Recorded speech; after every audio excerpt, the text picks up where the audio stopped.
Okay, guys, we are live. So for those listening at home, welcome to the Dungeon Musings YouTube channel. Woo!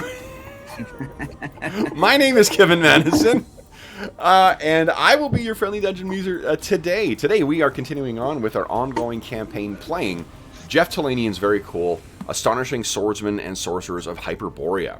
And regular viewers may know, if you're listening live, that we did run a little behind this morning. That's because your friendly neighborhood dungeon muser slept through his alarm. So I am once again very sorry to the players who were sitting around early on a Saturday morning waiting to play some games while I was snoozing. Clearly sleeping on the job. I'll try and make today to make it up for you. But today we have a host of the stars of the Reavers of Thule campaign, and those are, first up, Arlen. Hi, I'm Arlen. I'm not going to hold up my copy of Ash because it's sitting over there and it's heavy.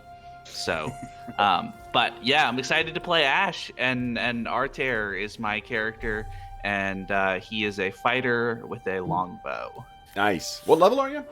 I am level 4. Holy smokes, you guys. How did I ever let this come to this? Unbelievable. Well, fighters level up pretty quickly. That is true. Yeah. And Kane's only level 5, so... And he's a fighter too, but he's not here. Colin, we are how could you down abandon us in 4 our hour of players. need? Yeah, a lot of players are off today because we've got family commitments and other things, and con commitments as well too. At the time of recording, PAX South I think is going on, so we've lost some players to that. But players we do have though. Next up is George. Hey, I'm George. I'm playing Malablack, who is a Chimeric Celt Warlock, who went to level 5 last time I played. So I'm excited about that. I have a new spell. And I'll hold up the 2 new adventures that came out for Swordsmen. Nice. Yes, I'm very excited to read them. So Pretty good. Yeah. Excellent. And next up is Robert. Hi, I'm playing Reagan, a rune graver. You still haven't completely discombobulated what to call her when you call her rune carver. Rune graver, 4th level, I believe. Yep, and just looking forward to not dying today. Nice. And last but not least is Will. Hi, my name is Will. I'm playing Amar Khalsa Singh, who is a Sikh monk from the 18th century Earth era. And I'm 5th level, but I still got a lot of XP to go to get to 6th. Man. Are your fists magical weapons now? I believe so. I believe at 5th level they become magic. Let me look and see if I wrote Nice. Does that mean you have to register your fists as lethal weapons? that. You damn right. I think he already did. Pretty great. All right. So, Yeah, guys. with the extensive bureaucracy that's set up in Tula. Yes. If you thought shopping for tents was exciting last session, wait for you for filling out forms this session. Woohoo! Yeah, they're magical. They do 1d6 damage. Nice. Awesome. I like the presentation of it with a flex as well, too. Well, it's good stuff. They're pretty big. Guys, we should go over here, or maybe over here. All right. That's even more pathetic in my baggy hoodie. So it is insanely cold where I am right now, and we have thankfully a warming wind coming in tomorrow. But god dang, this cold weather, I've had my fill. So guys, where we last left our heroes was on the cusp of a siege. Last session, I believe our heroes finally made their last important miles to reach the walls, unfortunately the breached walls of Ironfang Keep, while being dogged by a rival army.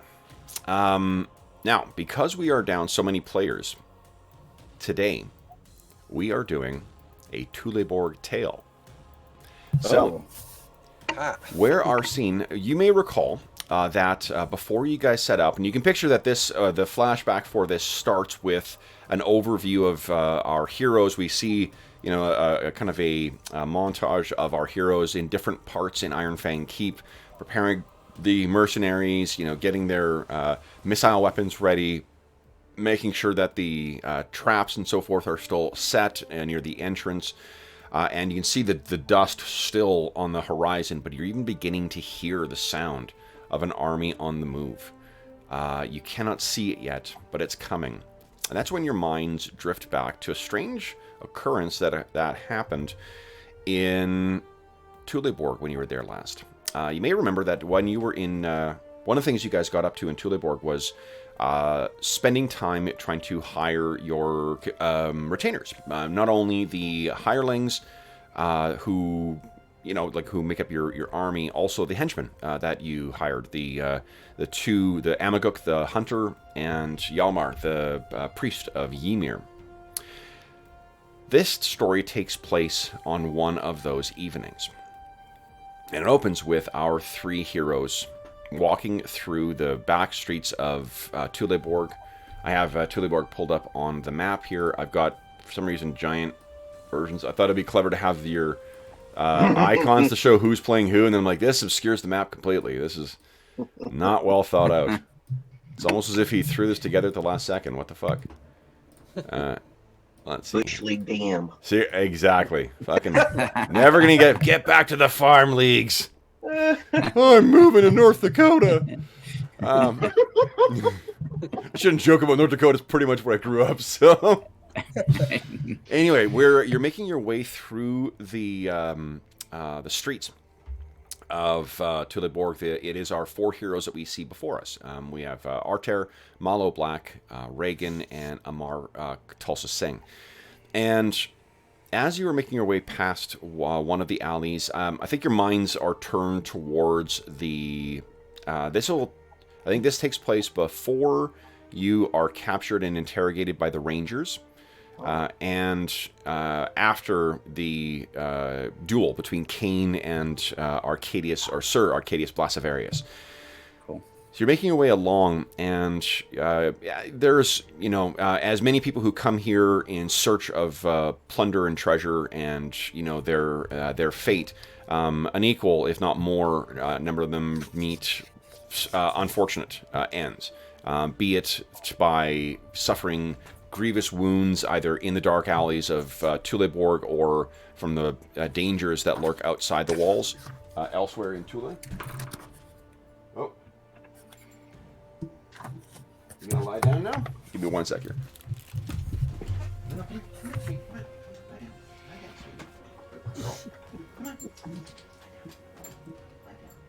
girl, sweetie. Good girl. They're like children, but hairier. Yeah.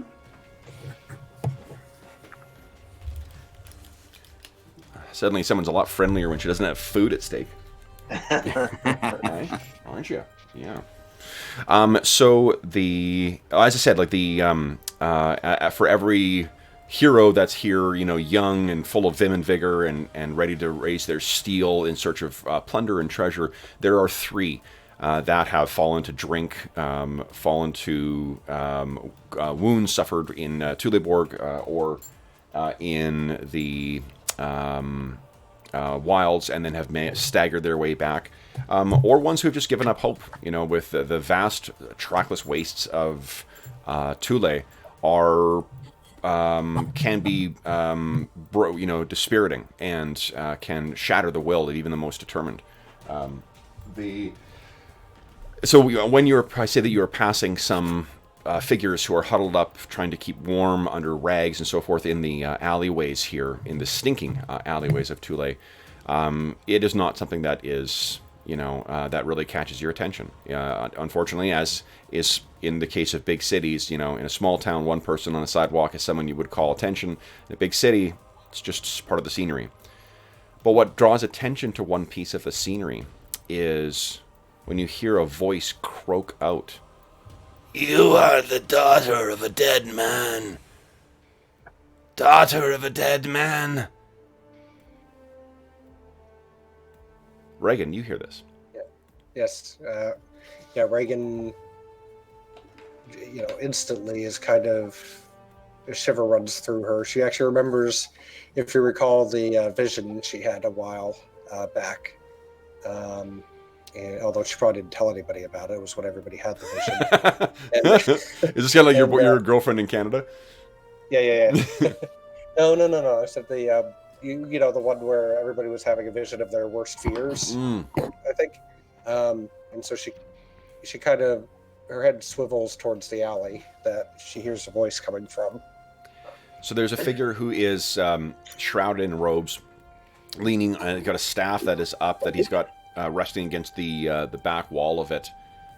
And the voice says again, "Yes, you, Reagan, daughter of a dead man." And I think the three of you guys noticed that Reagan has suddenly stopped.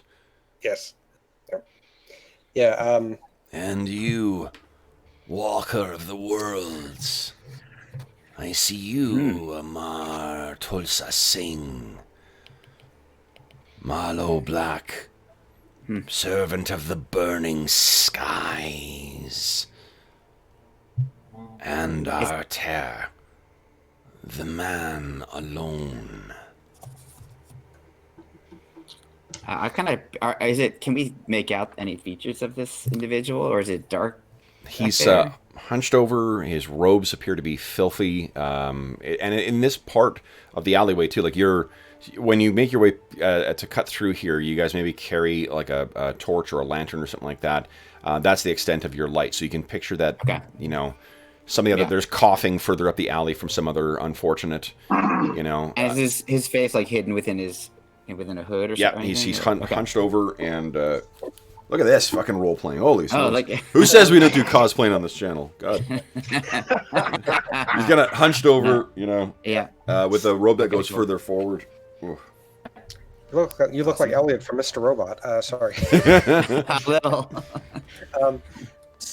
So since he spoke to Reagan first, I think, you know, she's obviously so stunned that he gets the rest out, but then she takes 2 steps towards him, almost as if she's going to grab him by the throat, like her hand comes out, and then she deliberately closes it into a fist, puts it down to her side, and not kneels, but gets down in front of him.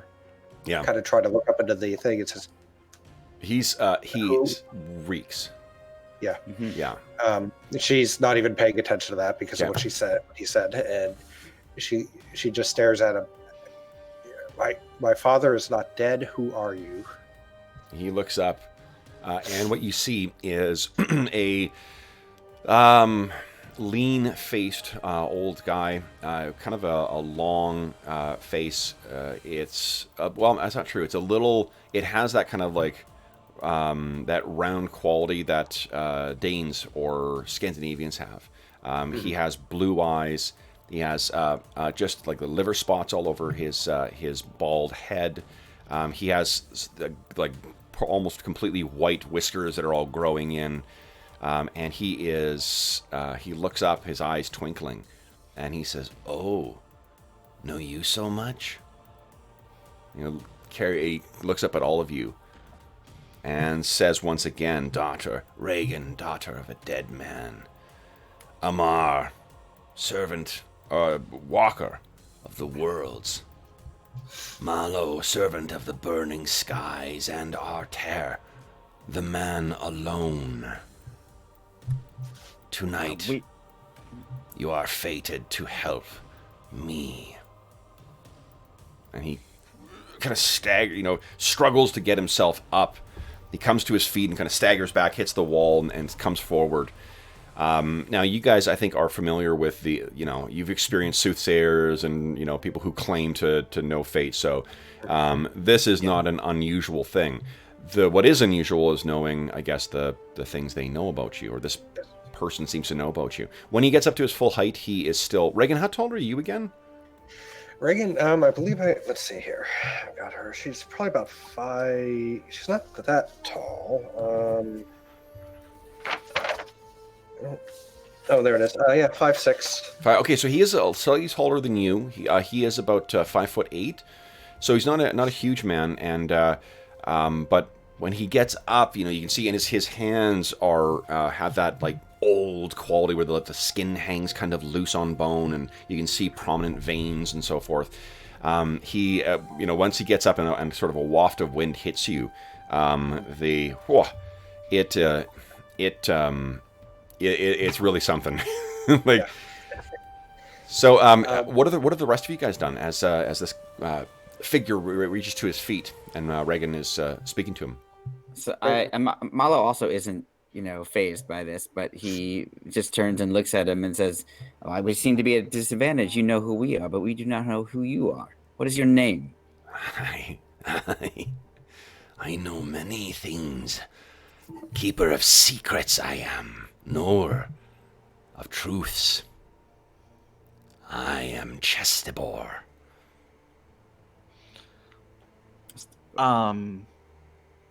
Does Chestibor have any type of accent to his speech that we might be able to guess what type of what kind of group he might be from?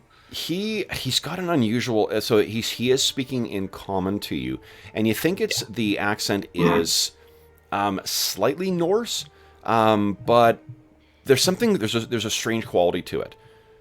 It's if you are not familiar with, say, regional U.S. accents, and you hear I don't know, a Tennessee accent versus a Kentucky accent, you're like, oh, it's sort of yeah. Mm-hmm. Yep. Okay. I basically just wanted to make sure he wasn't Ixian.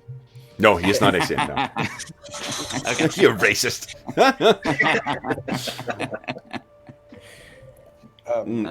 Yeah, Reagan's actually backing up just a bit now, and something's going through her mind. It's because when she talks to people, she always, she's kind of, she says that her father probably died, but now she's realizing that she believes this person for some unknown reason, and then she hadn't actually admitted it to herself. So that was the strength of her reaction that is kind of confusing her. Okay. And she's letting the other two talk for a moment, but when there's a break, she'll probably jump back in. Okay. Well, and I thank Malo because this happened now, not long after we had those visions. Yep. And also he had that experience where he saw his goddess kind of give him a mission. Yeah. That the idea that he's fated, this guy is telling us he's just a word saying we're fated to help him. Malo's actually curious because he's wondering if there's a connection. Okay. So what is this task that you think we are to help you with? He looks at you all, and his eyes begin welling up with tears. At first you think it's old, roominess or whatnot, but his eyes well up with tears, and then you see big fat, tears begin running down this weathered, and actually leaving little, trails of clean on his filthy face, or at least a modicum of clean. And he starts kind of blubbering, and he says, You are to save my son. And he sort of staggers forward, and unless you back up, he sort of catches your side, Reagan. It seems as if he's overwhelmed with emotion. She now basically reaches out to support him. I don't know what the honorific is, but she actually uses the word "sir." Whatever. Sir. Old bag of bones. Old bag. Yeah. Sir, can you tell us who is your son? My son is Ingvald. He's been taken. And his whole body is just trembling right now with weeping. By who? He looks and he says, Servant of an unworthy master.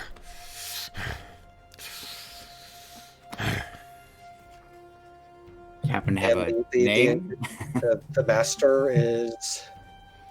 The master is The hungry chaos. Ooh.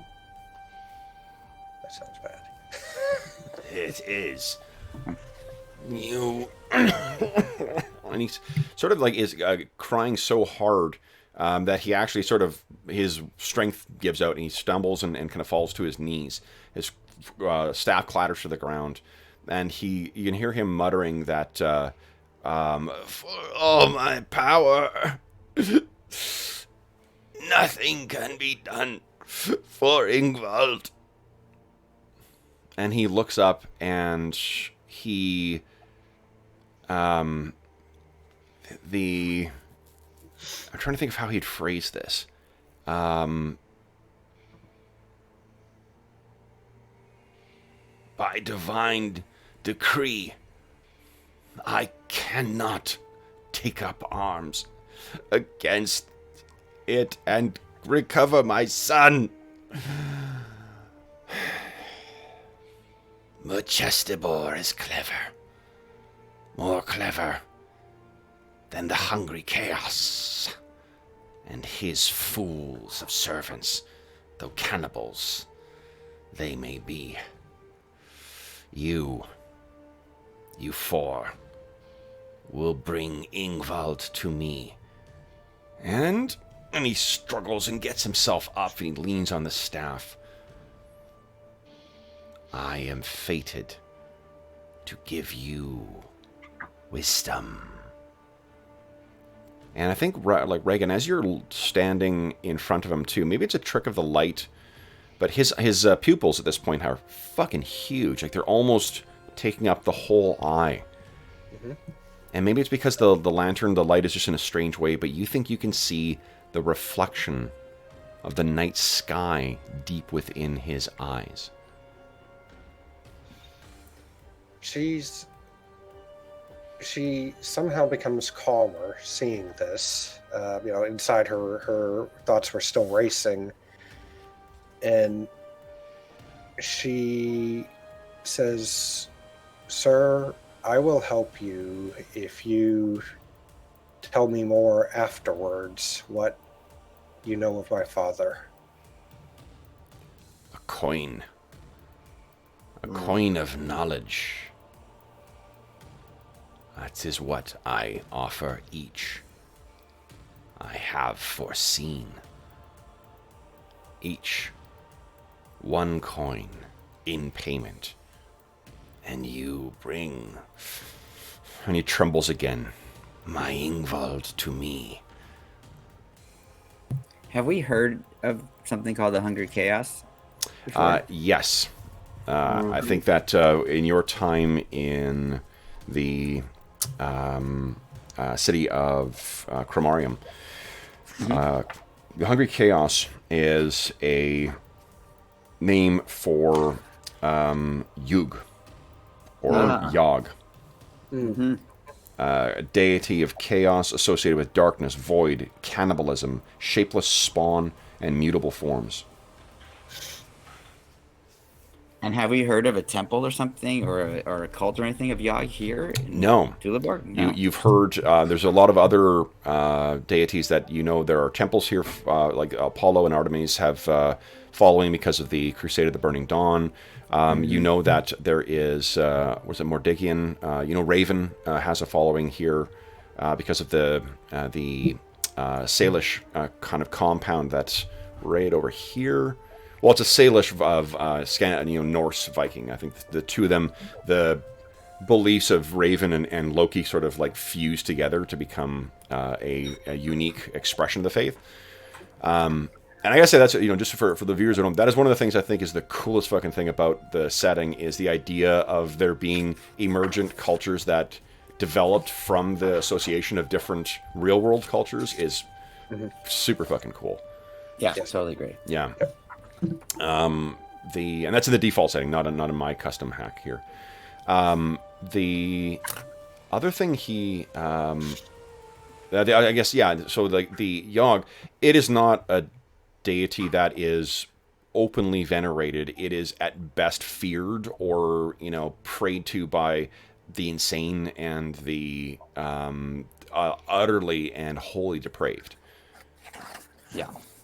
I mean, they're cannibals and servants of darkness and the void. So, yeah, Malo immediately is interested in pursuing this anyway, since he's a worshiper of Auroras, who is the Shining One. It's almost like the exact opposite. So, yeah, he's already on board, and I think you guys can just tell from the way he's interacting that he clearly seems to be assuming that we're going to do this, but he's not speaking for you guys either. Yeah. Right. How do we know that? Like, what do we see?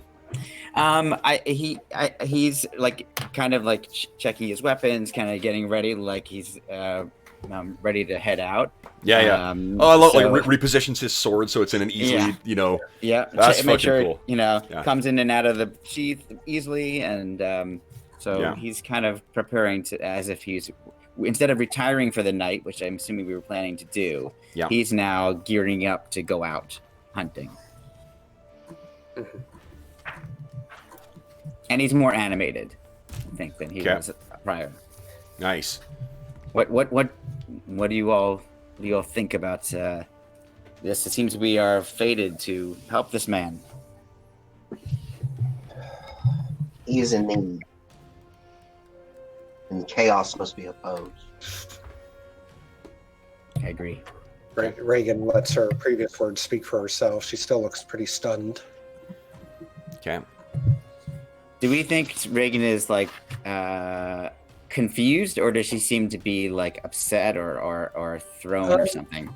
She's withdrawn at the moment because she's basically, you know her well enough that she's talked at the fires maybe about her father before, and maybe you've gotten the sense that she still hopes to find him. So it's probably fairly obvious what she's thinking. Okay, so Malo then is going to turn to her and more quietly say, "This may be your chance to find out about your father." I agree that, and I want to see this through, and hopefully this man's coin will set my mind at ease. Artair, what are you thinking? Artair kind of big, exaggerated, sort of scratches his beard and says, "Well, I'm not gonna go it alone, so I guess if we're all in it, might as well."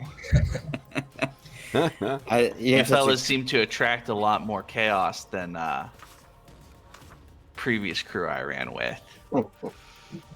But we are still here, and they aren't. That is a very good point, Reagan. And I, as somebody who would like to stay here, can take a hint. Okay. So then he says, "You must not tarry then. The tower of the star. There, kill all within. Find Ingvald and bring my son to me. And this will be yours." And he touches your forehead briefly, Reagan. And again, like his hand is filthy. It's stained with like a variety, like Lord knows what has been exposed to. It's not like, oh, he put his hand in one thing. It's stains of food and dirt and other mess that was not washed off. But he brings forward and touches your forehead.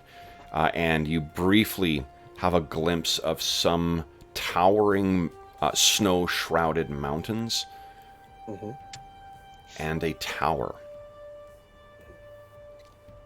But it's just like a flash of it. And he looks at you knowingly. His eyes have now, the pupils have shrunk back down to normal size. Tiny pinpoints in the light of the lantern. Where do we find this Tower of the Star? Yeah. To the north. To the north. Near the enclave of the necromancers. Great.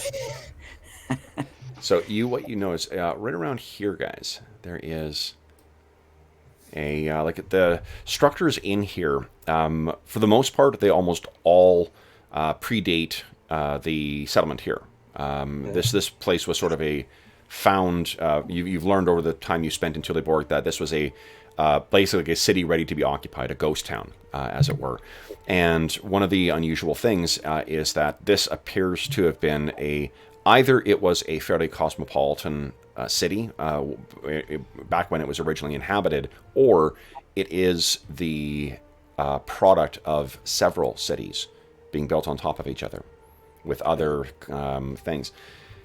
I don't think that, well, because Iphigenia's not here, she wouldn't know that too, but there's probably parts of town that you guys have not traveled to, so, but you know that, you know, you pictured like, you know, London, I think is a good, it's not, this is not obviously as big as London, but it's like, if any of you have spent time in London, London just has that unique quality where you'll be walking along, you turn around, you're suddenly, there's a completely incongruent building that is just does not fit for everything else that goes along, you know, where it's either very, very old or it's a completely different design aesthetic from everything else around it. That's the quality that Thule has when you walk around, is every now and then you'll see a massive, like, what hand built that, you know, kind of thing. So, if you wandered around, it would likely not be hard to find what tower he's talking about. Is it possible that we might have, now when he mentions it, recall having passed by when Iphigenia was dealing with the Ixians? So, or is it that close? I'll let you guys decide. So it's actually over here, is where you guys will end up going. And the Ixians were in this. Yeah, so I think she took the bridge over here towards the graveyard. Yeah, and towards Foxbeard Keep to get to the Ixian Tower, where she kind of sat in abeyance outside. Okay. So, well, at least as long as we know generally where it is. Yep. I'm happy to. And it is still, you know, like there's still plenty of night left. Okay. And he leans in, and I guess, like, first off, how are you guys all on board with this kind of, you know, smash into the tower and take everyone? No. I love it if you are. That's fine. Malo is totally on board. Yeah, I mean, I think Reagan's hoping that we do a little bit of reconnaissance first, and yeah, yes, for sure. It's not just knock up the door and kill everybody inside. Okay. Yeah, want to do some combinations of the story, but yeah. Okay. So what happens next then, guys? Chestabor stands back and says, the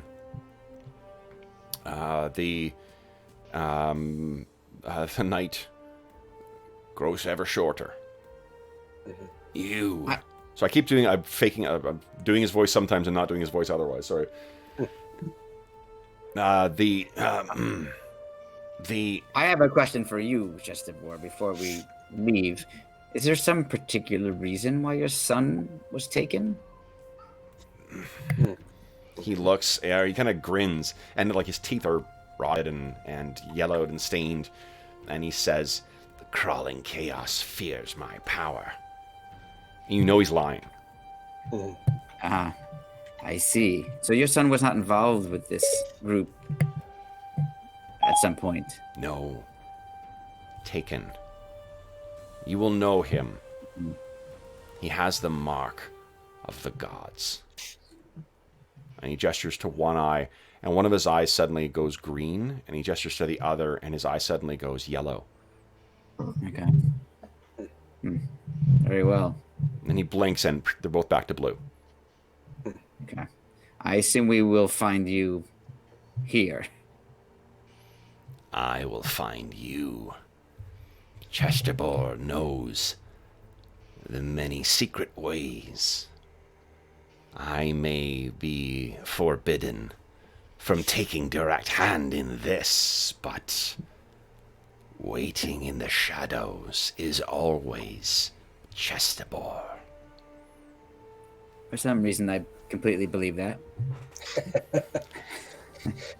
Malo's definitely heard enough, so he's willing to head out whenever you guys are satisfied. You guys? Yeah, Malo's ready. Reagan's ready. Okay. Arter? Yep. Amar? Let's do it. It seems like we should go over there and check it out, like everybody was mentioning. Just do some surveillance and see if there's anything else we might need to help us in this task. So, you guys make your way over there without incident. I think especially if you're kitted out and like ready for war, I think that any back alley. We see, like, as you guys are making a determined way across the town, there's a brief thing where, like, two kind of young, like, back alley, backstabbers are kind of, like, getting ready to go, and the other one kind of grabs it, it's like, mm-mm. And we see you guys go by, and they turn and go in search of, easier prey. And you guys reach the across this bridge, and this is a part of Tuleborg that you have not been to thus far. And it is a collection of some kind of shanties and so forth that are... This is really like a slum, This has the... If you have seen the sort of like ramshackle buildings that were thrown up in, let's say, the first season of Deadwood, where there's like a couple buildings that are real ones, and there's other ones that are, really just like... stuff grabbed from a lumber yard and then thrown up with some nails. That's the quality of squalor and whatnot here. But towering over this is one edifice. And that is... you understand as you get closer why it carries the sobriquet it does, because it is in a rough shape of it doesn't look like from the side, it just looks like jagged, even angles sticking out. But if this was seen from above, it would be a tower in the rough shape of a pentacle. Now, why don't you describe for us, guys, and it is staggered too. Like it has a flat base that is in the shape of a pentagon, and then it kind of goes up, and the different strange extrusions are what gives it the shape of a star. The exterior has the stone itself is a it's a dark color, and it has a bit of a sheen to it in the evening, though that could be just because the being on the coast as Tuleborg is, the evenings are cool and moist here. But one curious thing, though there is a balcony that is on the second floor, there are no lights that you can see from within. And in fact, no windows. And approximately how tall is it? The building is 4 stories tall in total, so it stands probably about 40 or 50 feet. Okay. And do we see any doorways of any kind? Obviously, there's no windows, but is there any means of entrance? There is. There are, on the main floor, I mentioned it's in the shape of a pentagon, but out from the front, there is a jutting prominence. And set deep into these dark stone are 3 doors on each side of that point. It's as if those were opened, you can picture them going in. It would funnel everyone into the kind of the low part, or the wide, not the lowest, the widest part of the triangular extrusion. But each of those doors is shrouded in darkness. Okay. And I get to ask a question that I've been itching to do in all of our other games. So, does anyone have dark vision? No. Oh, Doesn't no! exist in this game? Yet another reason why Astonishing Swordsmen and Sorcerers of Hyperborea is fucking awesome. No goddamn totally. dark vision. So, Yeah. here's another unusual thing that all of you notice as well, too. There's not a single shanty, building, lean-to, homeless person lying against the building. This is completely free of any kind of adjoining structure. And I think even as learned as you are, Malo, too, Yep. you couldn't guess who the people were who constructed this building. Interesting. And the walls, the surface of the walls themselves, do they seem incredibly smooth, or are there hands? No, they are fairly smooth. But what that means, mechanically, is that thieves, anyone who's got thief climbing skills, you guys could take advantage of that. right? Like Damn the it, Freda. as a refresher, the way where I run the old school thief skills is that like there's certain things that anyone can do, like try and climb things or try and be secret or whatnot. What the thief skills allow you to do is do shit that nobody else could do.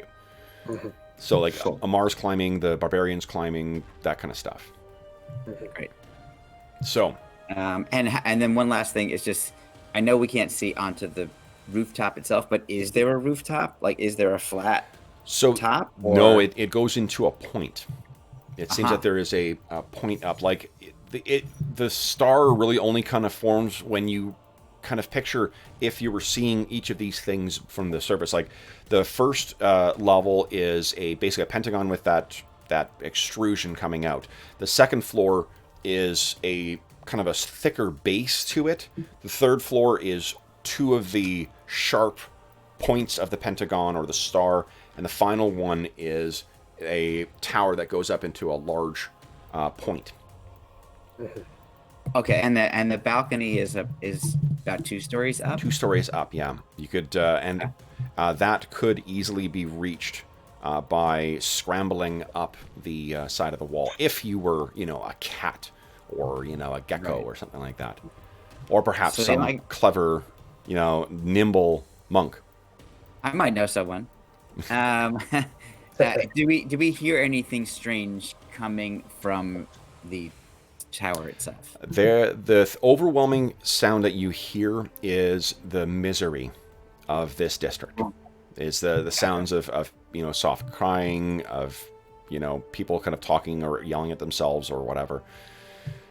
Yeah, that. And do we know if there are city guard that patrol? If we're trying to potentially climb up the side of this building, do we have to be on the lookout for patrols and that sort of thing in this district? I mean, what you know is that the there's not really like a militia or town watch or whatnot. What there is the house guard or the troops of Thane Foxbeard.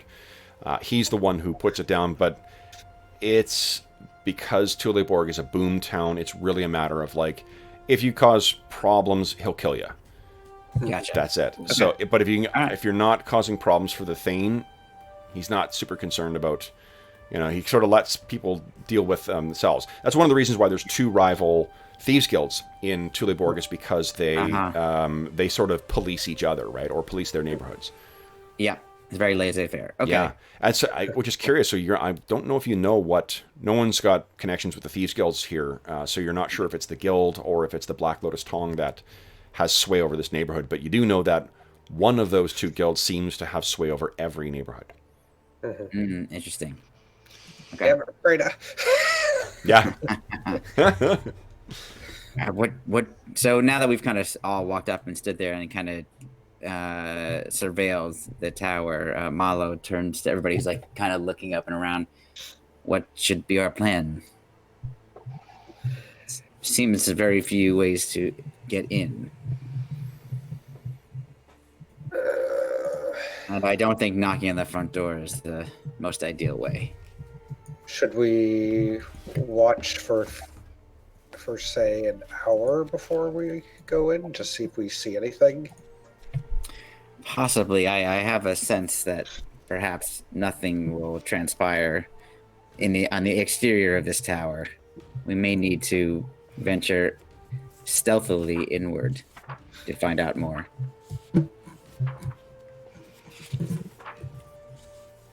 That balcony looks like one option. Reagan looks.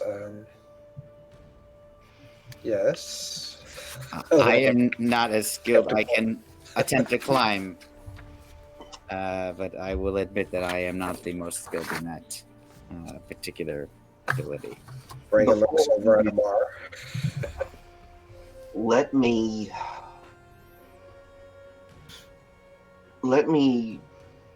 walk the perimeter and see if I can find perhaps a hidden entrance. Okay.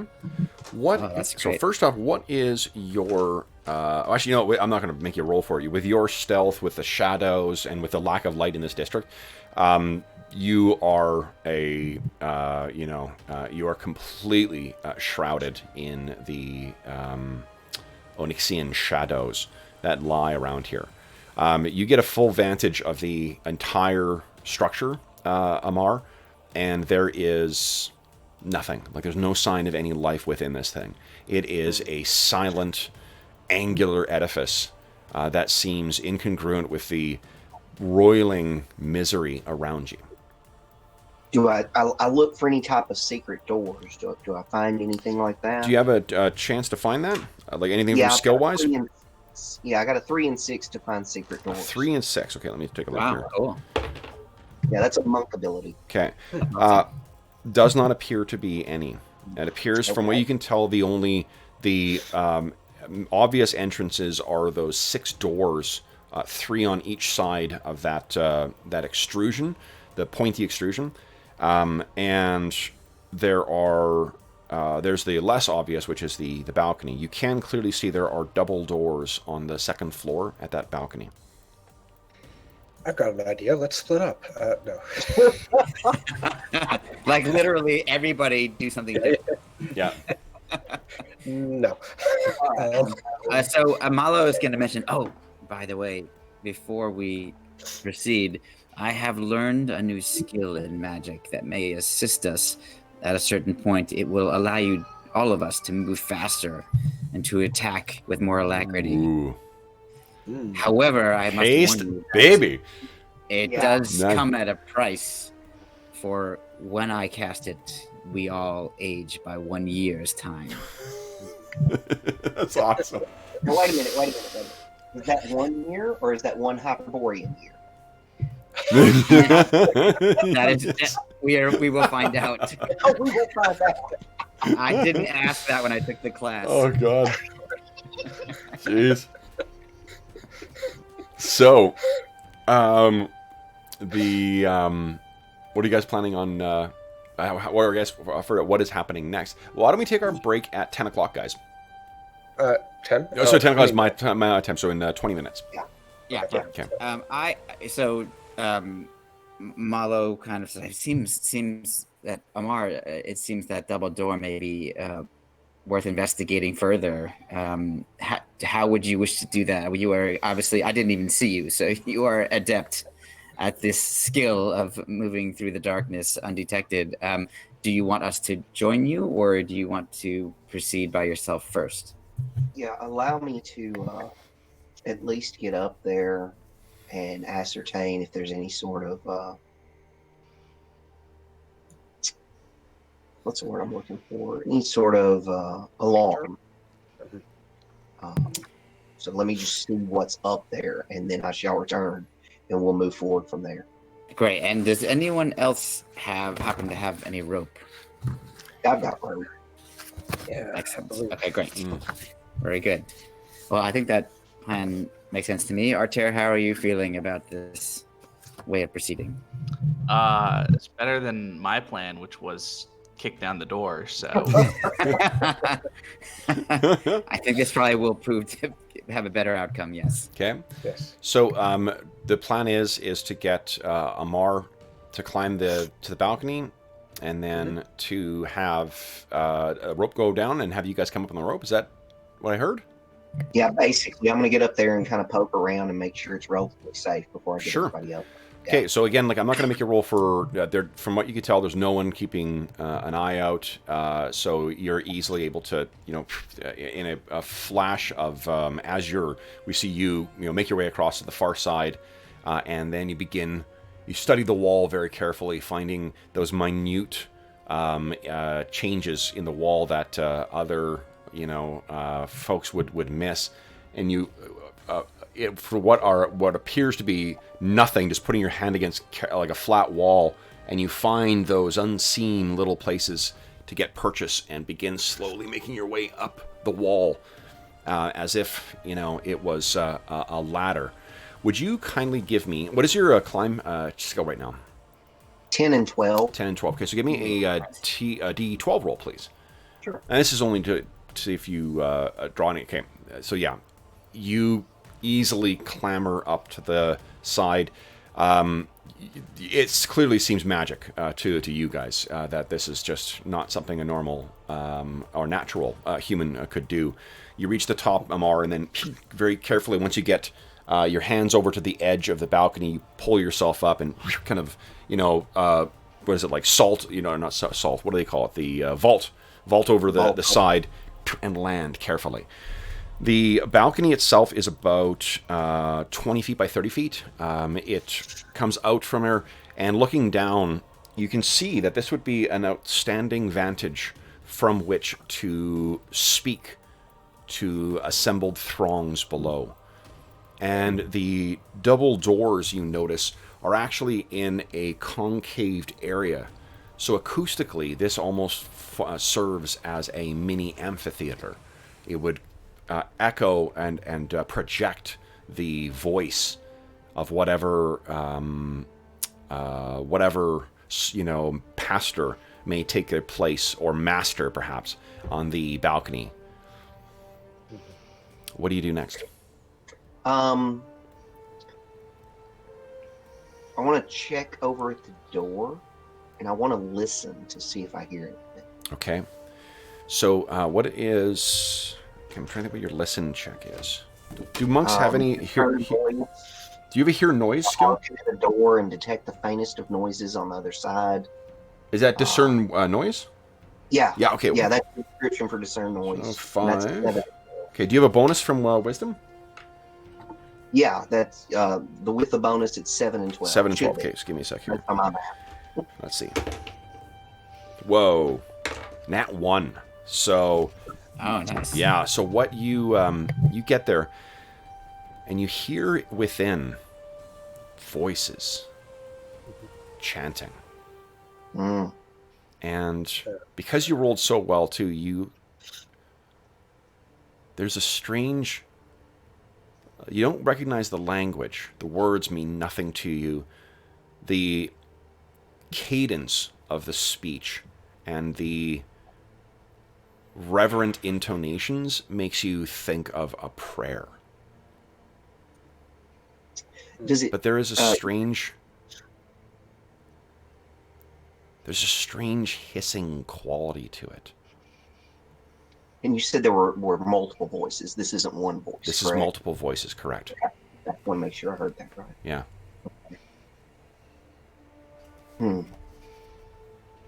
What do you do?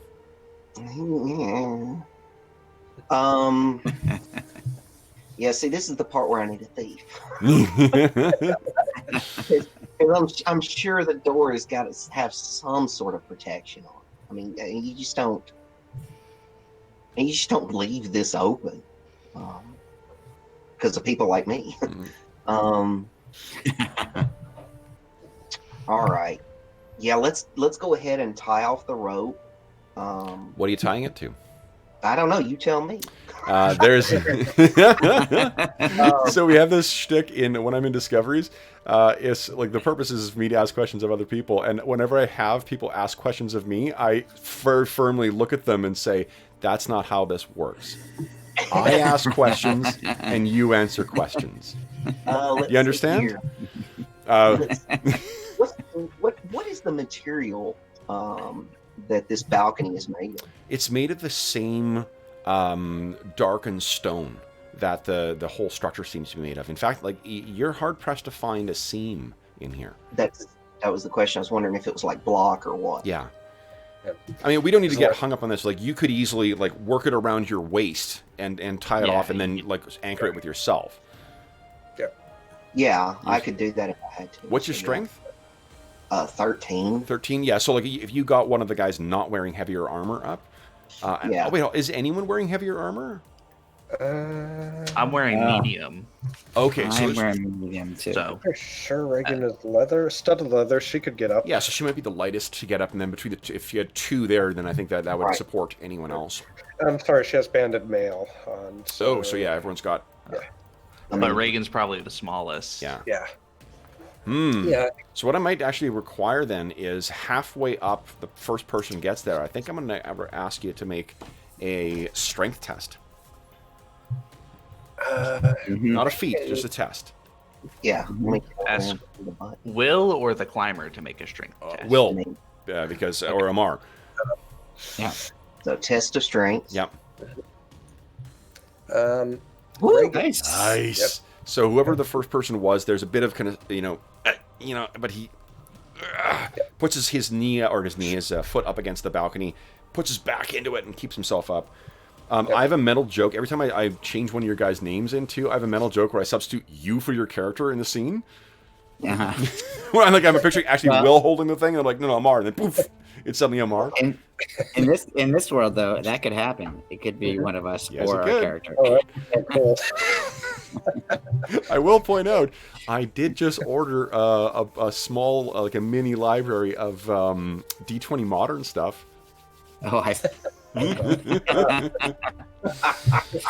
that might make for an interesting session. But so anyway, the Amar, you get the first up, and it's I'm gonna assume it's Reagan because she is likely the lightest of the three, and then between the two of you guys, you're easily able to get them up. I think what I'll get is, why don't you guys pick one of you to give me not Amar, one of the guys in armor, give me a dexterity test. Just to check out. That should probably be me. Yes. Yep. Okay. Yep. Test of dex. Oh, you're kidding.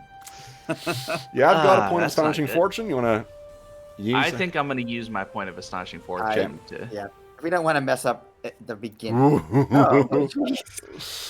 So there's when you come over, I think what happens is you actually stagger forward. Like, you just, as you're getting over, your foot catches on the lip of the balcony. You stagger forward, and you're about to sort of, pancake it down with your armor clattering against the front.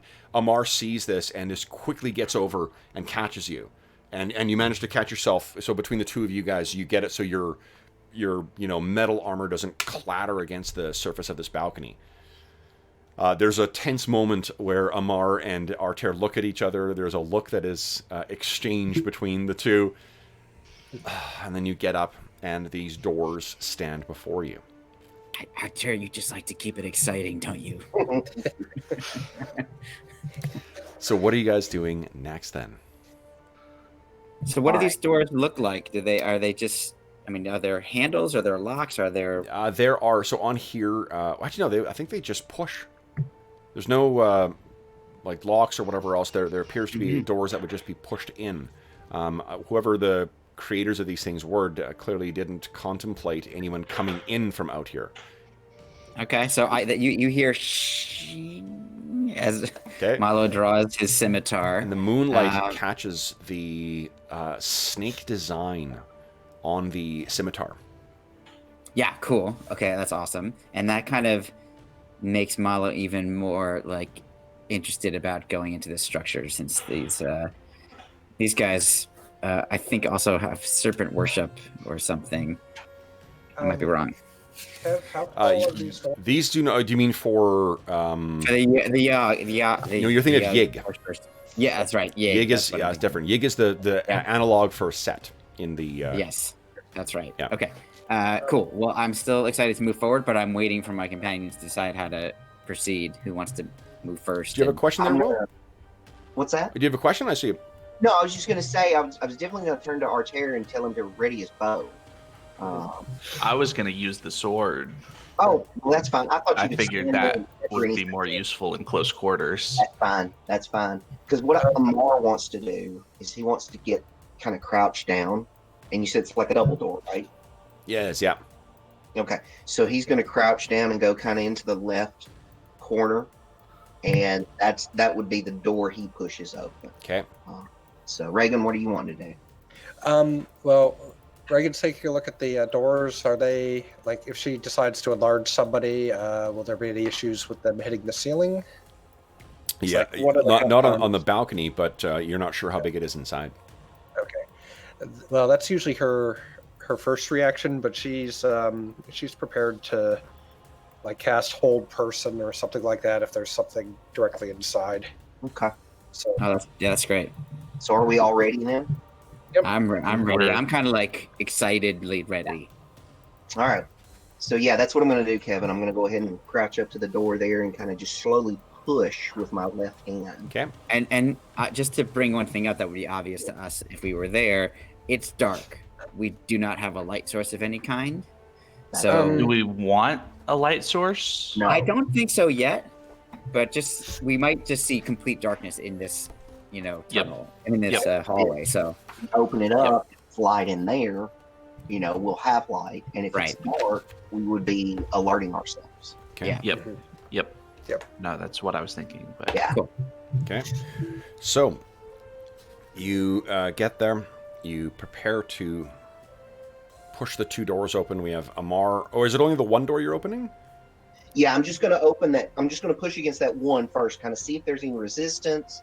Okay. If there's not, kind of just slowly continue to push that one door, at least until I can kind of see around. Okay. So you place your hand carefully on the door.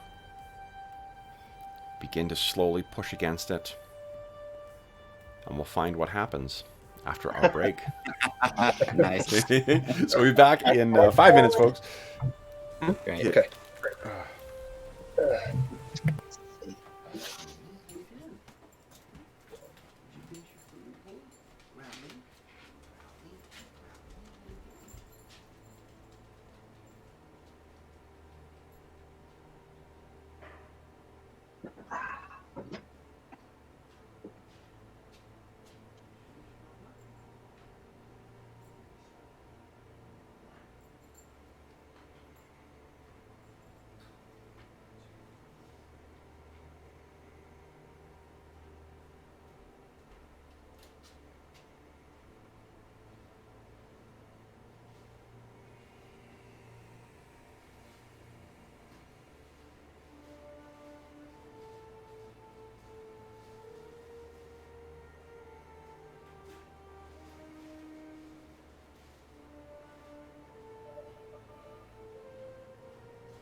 Yeah, now I'm completely expecting Kev to, the next one shot will be, okay, Arlen, Robert, Will, George, you all wake up. As in us, not our characters. Yeah. I've seen that, actually. I want to say, Kev, I've seen, like, Zombie Apocalypse. In fact, I think there might actually be a game that's specifically designed like that. Like a Zombie Apocalypse RPG, where you're basically playing yourselves, playing an RPG, and all of a sudden the world goes to hell. Huh. But I know there was, I'm pretty sure, if I remember properly, in the All Flesh Must Be Eaten, there was an option to basically play yourselves. maybe that's what I was thinking, and maybe somebody took that a step on, like, a YouTube channel where, like, Yeah. you guys are all just sitting around playing this. And, oh, okay. All of a Didn't you sudden, do that in the world goes- Superworld as well too? Superworld, you played yourself. Maybe. I was fixing to say, that I couldn't tell you for sure. That was the basic role-playing superhero game. I think. I'm Yeah. pretty sure. George, do you know? So, do you ever play Superworld? Superworld? No, I'm not familiar with that. It was the Chaosium superhero game. It's actually, I think, the one that Martin was playing when they were playing Wildcards, or what developed into Wildcards. Oh, interesting. But at default, if I remember correctly, you play yourself. Like, and that's one of the reasons why I had a friend who fucking hated that game. He's like, I don't play video games to play, or role-playing games to play some guy who's a role player in the 80s in, whatever. Like, I want to play someone else. Yeah, no, that sounds familiar now. We played at that time Villains and Vigilantes. Mm-hmm. I don't know if that game still exists, but Yes. this is before Marvel Supers came out, the TSR Marvel game. Yeah. Right. Which then we played that, and that was fun too. But yeah, I remember something like that now that you say it, where you played yourself, and it's like, oh, I have a 9 strength. Yeah. I can't remember what the what do you call it? When I got my advanced set for Marvel Superheroes, but I have a distinct memory of being on vacation in Winnipeg. So we were living elsewhere in Canada at the time, on vacation, and as my end of year treat, my mom got me the yellow basic set for Marvel Superheroes. Yeah, and it was set up on the second shelf, behind the thing for it, and oh my god, That's awesome. it was so fucking cool. That was I think that was the first RPG I ever bought. No kidding. Really? It wasn't the yellow box; it was the advanced set. The blue, Yeah. I got the blue one afterwards, and it came out at an unfortunate. It's kind of like those two role-playing games. That one and the DC Heroes came out at unfortunate times, because the DC one came out just the same year, or within a year of Crisis on Infinite Earths. Oh. So it's awesome, but this Superman is not Superman anymore, and this is not the Brainiac anymore, and whatever else. So they had to release a revised. And that was right at the start of Jim Shooter's run as an editor, as the EIC at Marvel, and that had a whole bunch of fucking changes in it in the first little bit. So you went from sort of the status quo up until he became EIC, and then what you had in the book was suddenly either dramatically different from what was happening in the comics, or cool timing. Yes. Anyway. So where we left our heroes was safe in a back garden somewhere, relaxing, and hold on, no, that's not right. Oh. It was about to infiltrate a cave of chaos because a homeless person told them that there was someone to save in there. This is our version of having margaritas by the pool. Yes. Totally. Running. You have my recent dalliance with Modifius's Conan to thank for this one, because I was reminded, and I'm like, you can do a 2-hour session that is a complete session in these games. I literally, when you said what we were doing, I'm like, this feels like Conan. That's great. Very awesome. Tower of the Elephant. Yeah. So, unless we open it up and there's just nothing inside that's terrible at all, which is always a possibility. Yeah, definitely. I am pretty sure that's it would be definitely a step out of the usual for me. So So anyway, you carefully push against the door, Amar, I say we all just join It whatever does this not call give. is. Okay, so push, and there's no. There's no give to it. give. In fact, to be sure that it's just not like it's a problem of leverage, you get up and you sort of put both hands against it, and this door is secured in some way. Break that. Mechanically, like it's not a magical barrier or something like that. Like the door is going in, there's a locking mechanism that is preventing this from opening. On the other side. God damn it, we need our thief. Mm-hmm. Yeah, either that or we need Somewhere somebody- Hobbs's ears are burning. we need someone with 18 strength. Yeah. 'Cause that, I have that. that's really the only other option that I know of. Since It's there's just gonna no, make. It's just gonna make a lot of noise. I know. Does anybody? I mean, nobody has any kind of magic. I was looking, I don't. I'm trying to remember Not- what spell somewhere for pushing open doors. I think. Nothing that would help us. Yeah, that's It's funny, yeah. Well, I mean, I think there is actually, isn't there? Isn't that the reversing Hold portal. hold portal? Yeah, That's what I was thinking. Like the reverse of hold portal. I just couldn't think of what the name of it. yeah. I mean, if Yeah. not, I don't know if it is. If not, my what do you call it? The spell compendiums. I'll bet you there's a spell in there somewhere to There's open gotta doors. I'm sure there is. Yeah. There's got to be. I don't have anything in my spell book that would assist us in this particular problem. So what are we I thinking think in then, guys? terms of actual options, we're at kick the door down. Well, are there any? So just kind of old school playing. Are there any? How thick is the seam? Like or wide? I should say. How wide is this? Are there any seams that like you could put anything like a thin blade through or a?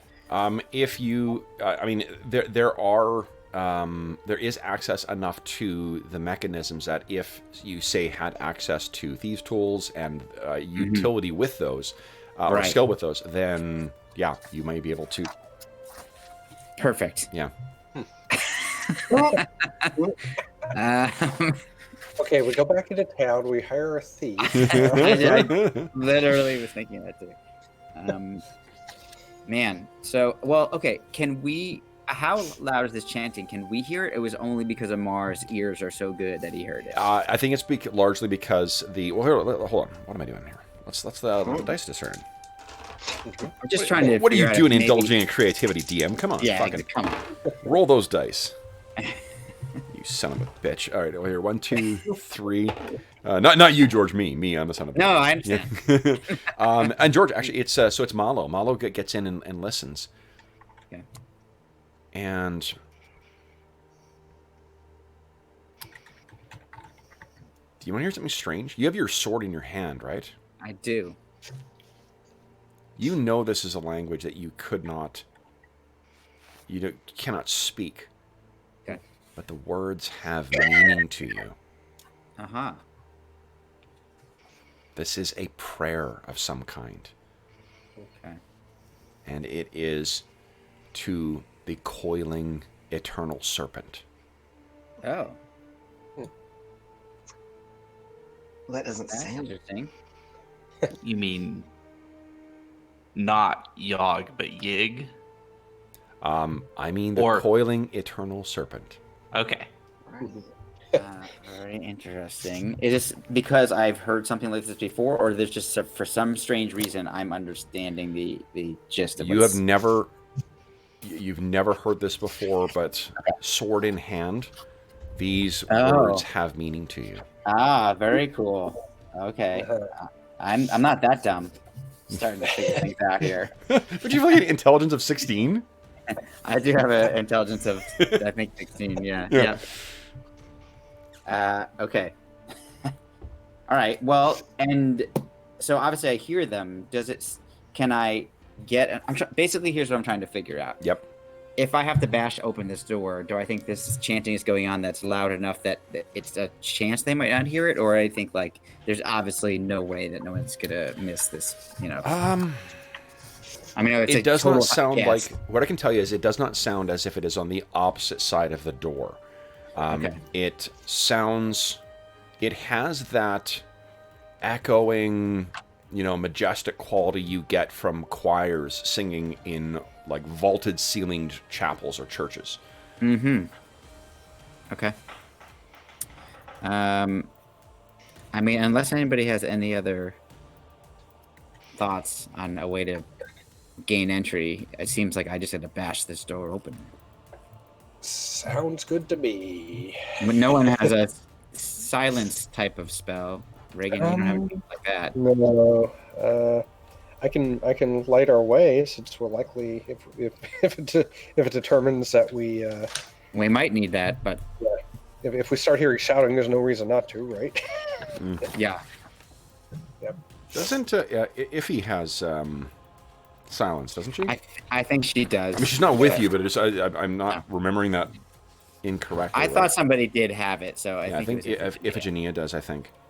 Okay, so, but we don't have it now, so if everybody is in their ready position, or once everybody's in their ready position, I will then try to bash these doors open. Okay.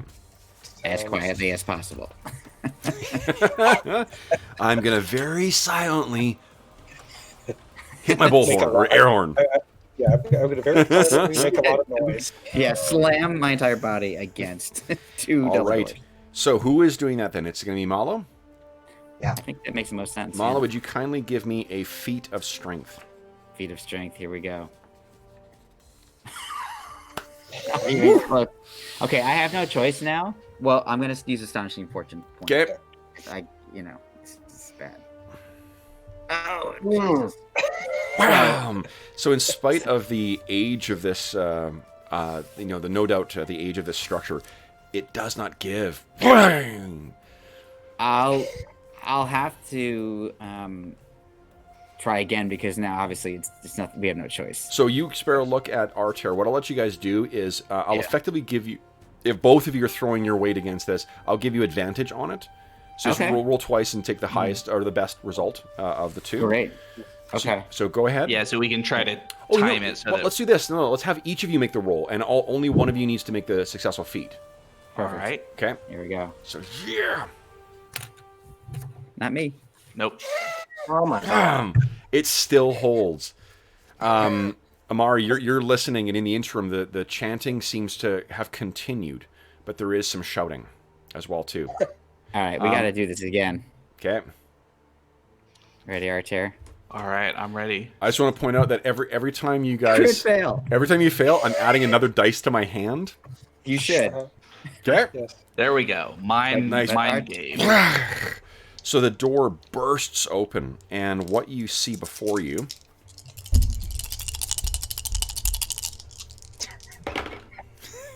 it's the small things.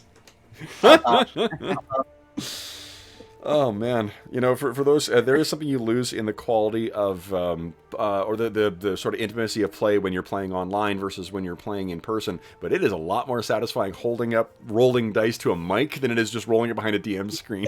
That's true.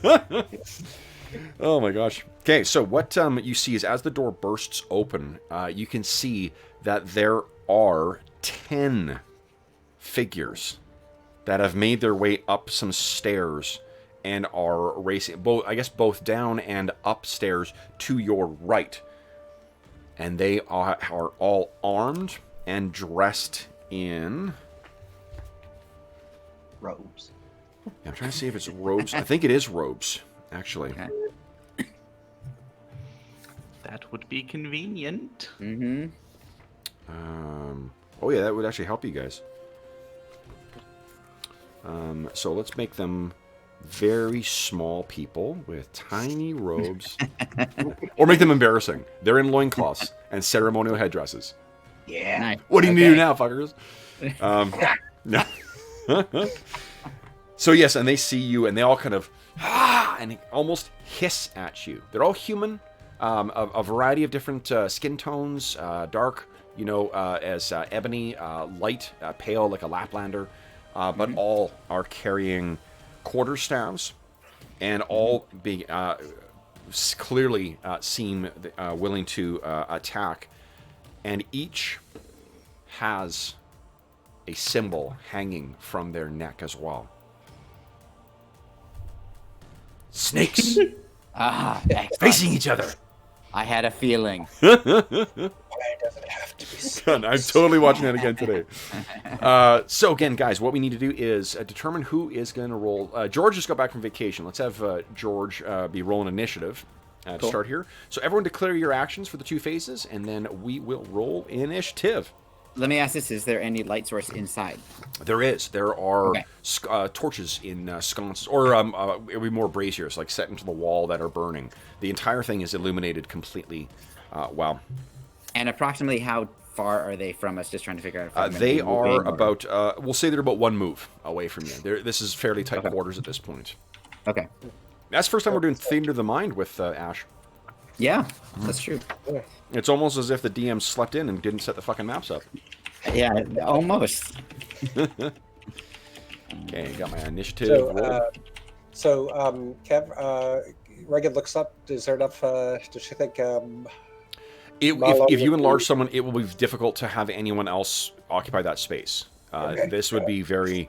and the stairs themselves are only about 10 feet wide, so if you do enlarge someone, they will be they'll be filling those those corridors. It'll be a tight fit for... She's going to cast Sense Evil. No. Yes. Wait, let's be sure. Well, she's going to do the. She's going to do this. These are not lesser foes. Not lesser foes. No. All right. Yeah, I'll let you know. That is one thing that's another awesome thing about Ash.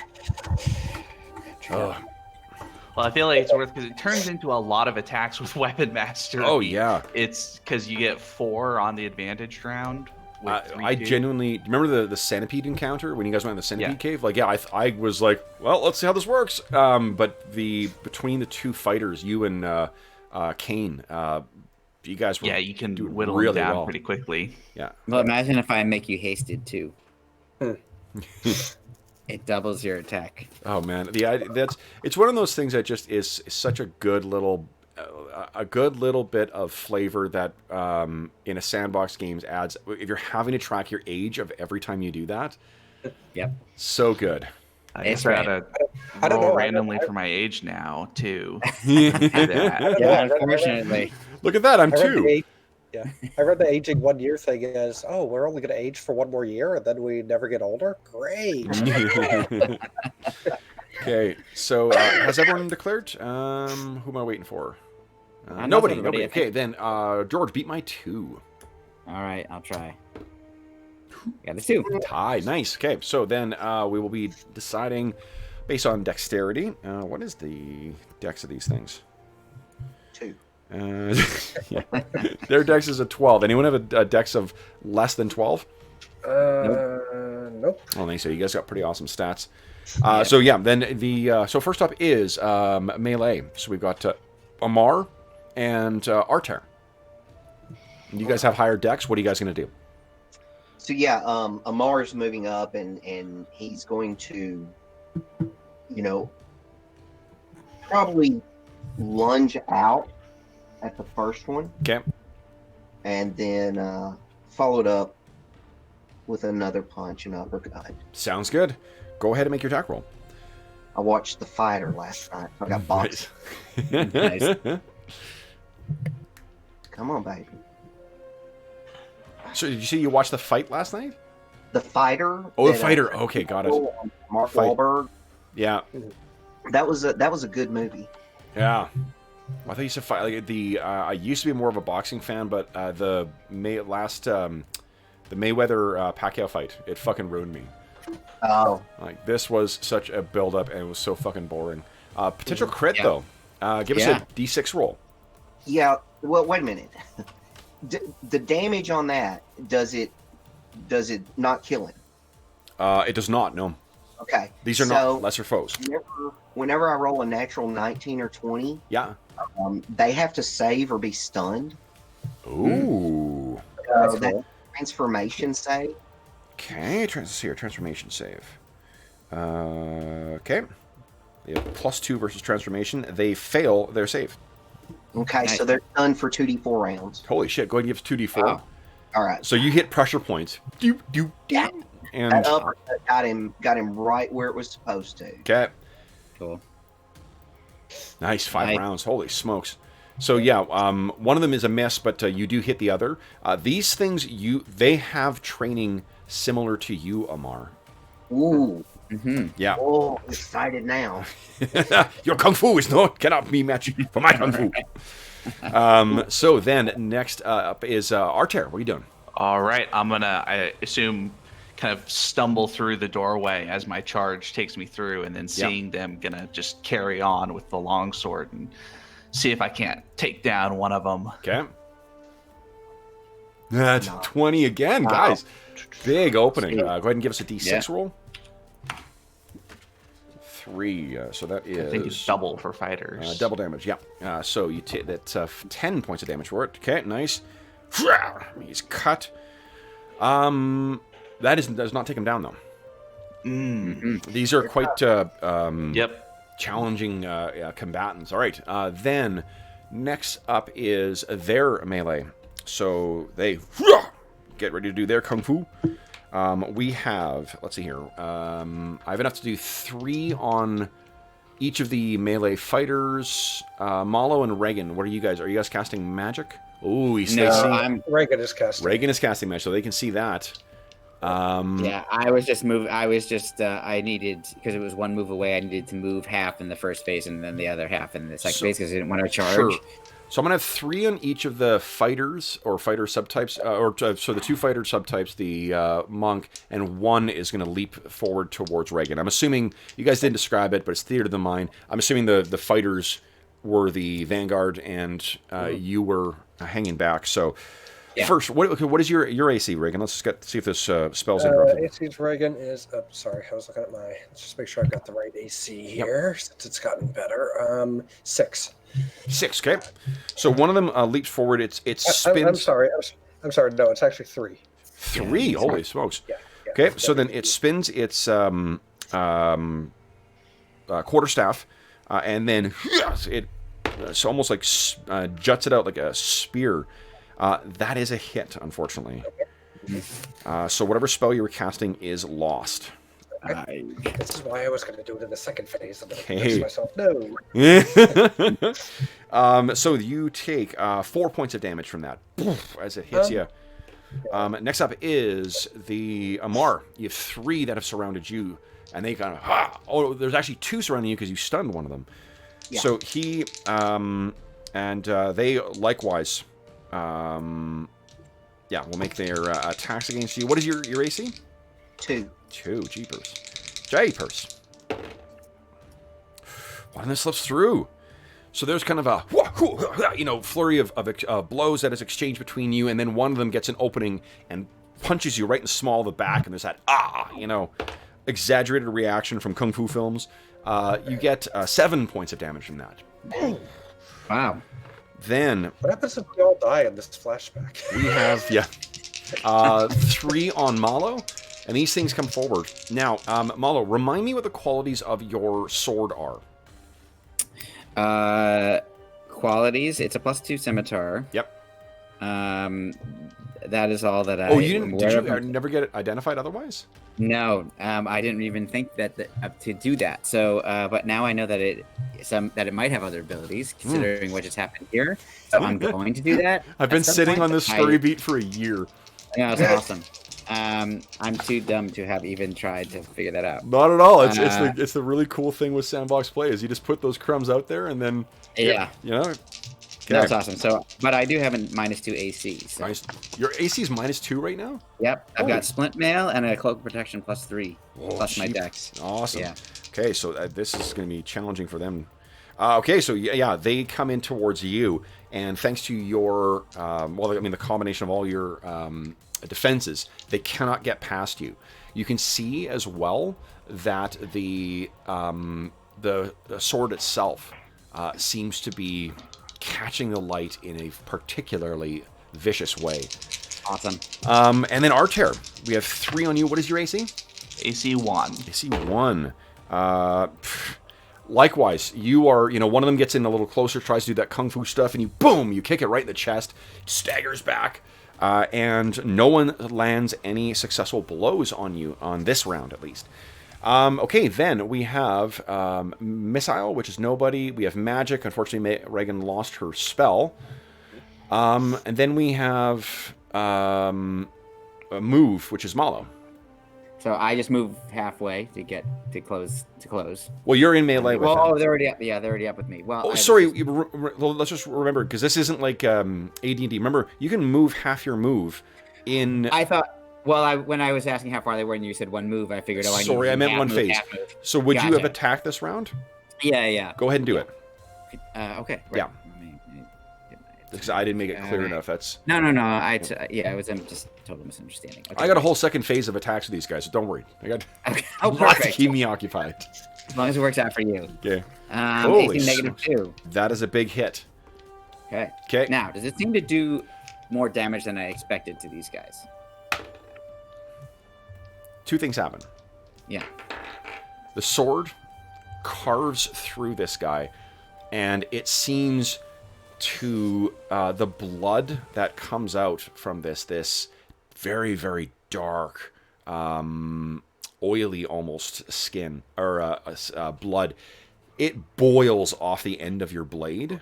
And as this figure falls to the ground, its features shimmer, and you can see now it is a horrific hybrid of man and serpent.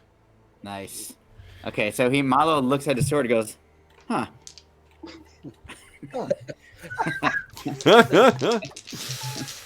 Do you remember the carvings and so forth inside that barrow?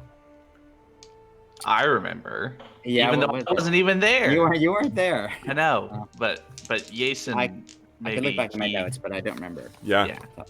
Okay, so then that is the end, I guess, of the first phase. Start of second phase, we got some melee. Archer, your AC is a 1? It's a 1. It's a 1. Okay, nope, no one hits on that phase. Malo's -2. Actually, do get a hit. Okay. One of the Kung Fuers. Only 2 points of damage. Okay, and I've got but one of them in the barrage. Reagan, 1 that misses, and then Amar, you're at a AC 2. Nope, none of them get through that second round. That good hit to your lower back definitely got you paying attention. Reagan, you were the only one, I guess, who's got another action to take a move. Do you want to move anywhere, or?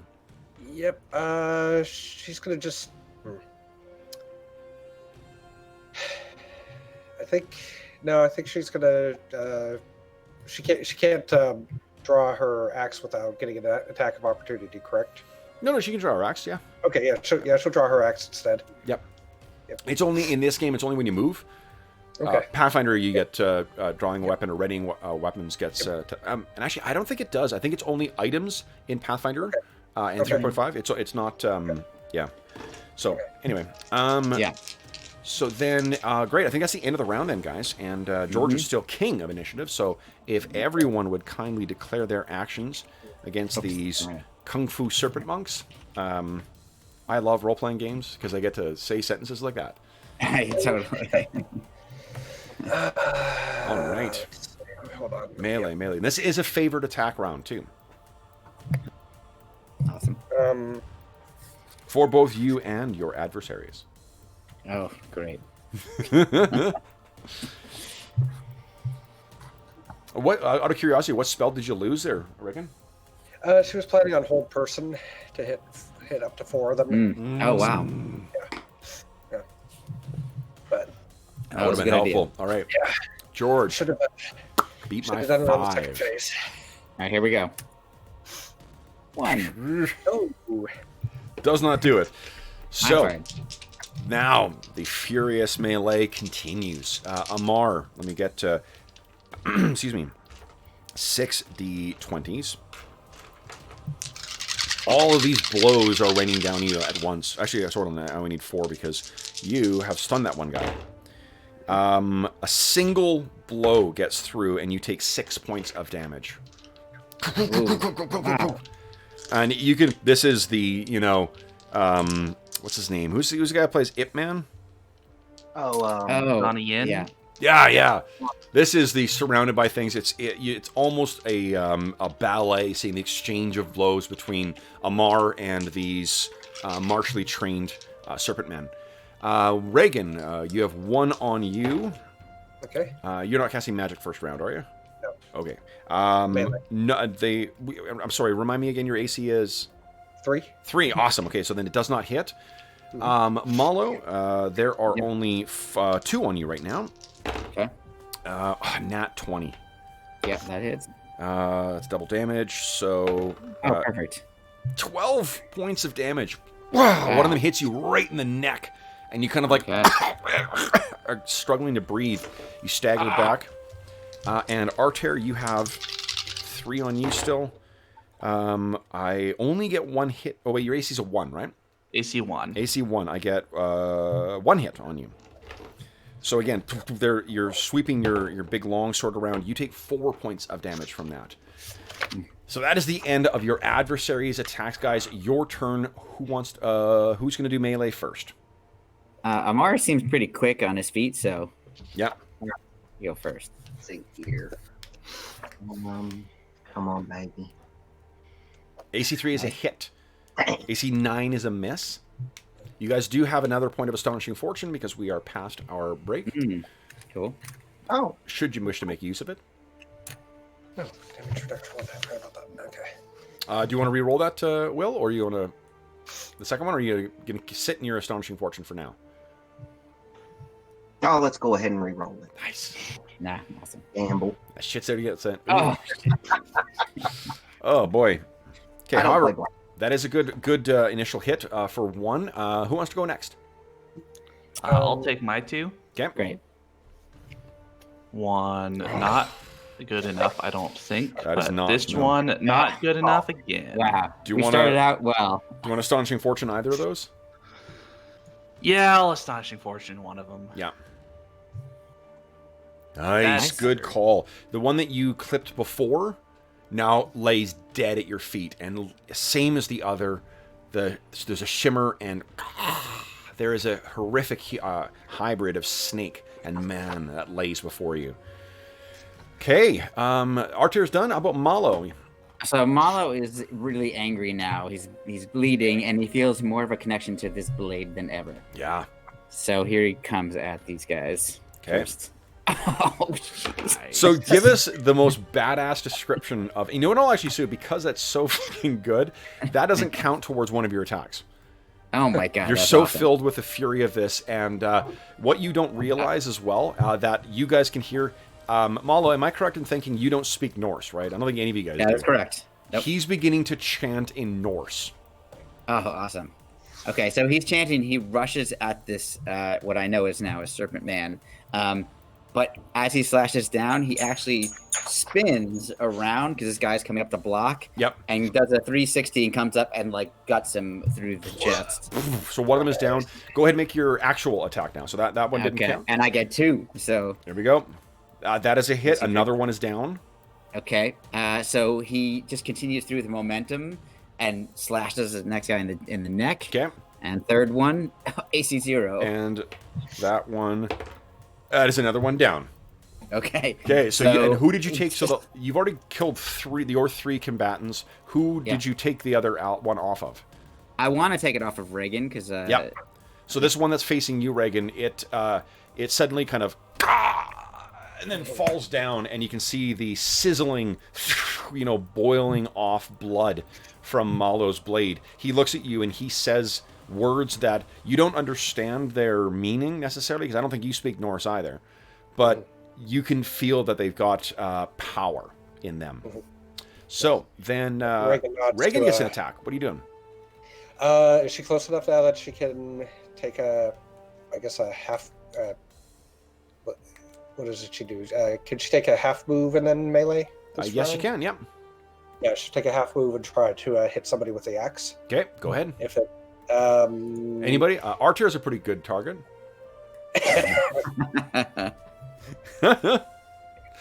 Sorry, they're all down? No. There's how many are there on two, Amar? There's 2 or on 3? Arter. There are 2 on Amar. Yeah, we'll go for Arter, since Amar can pretty well. Amar looks hurt, right? So Yeah. Yeah, why don't you go for the one on Amar? yeah, she goes after the one on Amar. And Go. Hey, Oh, I think she's going to astonishing point that. it's a So good. she's still Okay. 2 left. There we go. Yeah, good call. Oh, awesome. Give us a D6 roll. Sure. Come on. Let's see. 6, nice. So that is times 3 damage because you're a Oh, cleric. nice. So that is 9 points of damage from that. So not. Wait, Mar, you injured one of them, didn't you? Yeah. Yeah. So Was yes, that and the you one kill. that's stunned? So you plant your axe in the side of this thing's head, and it kind of it was in a kind of a kung fu pose, and you just knock this thing to the ground. Basically takes off the top of the head. Okay, With like half the brain. slides down, and it is dead. All right, then that is the end of melee in first phase. There are still 1 on Amar and 2 on Arter. On the start of second phase, they scream out for help. And you can hear the sounds of the chanting that was downstairs, which now sounds like a whole lot of people. Okay. You what do you call it? And that is downstairs. There are stairs that lead up as well. And I don't think anything else happens on this phase. Everyone's got some movement, so there's some jockeying, but there's no attacks. So let's just skip to the next phase. This is our next round, round 3. Everyone declare your actions, please. And then George lost initiative. Yeah. So pass this to Robert. So Robert, when you see me hold up the dice, I'll roll initiative. Yeah. So Kev, you said so. It sounds like people coming up the stairs. You said. It sounds like people are stirring downstairs, and the chanting you've heard, it was a lot. There's a lot. Yeah. Shit. Well, let's see.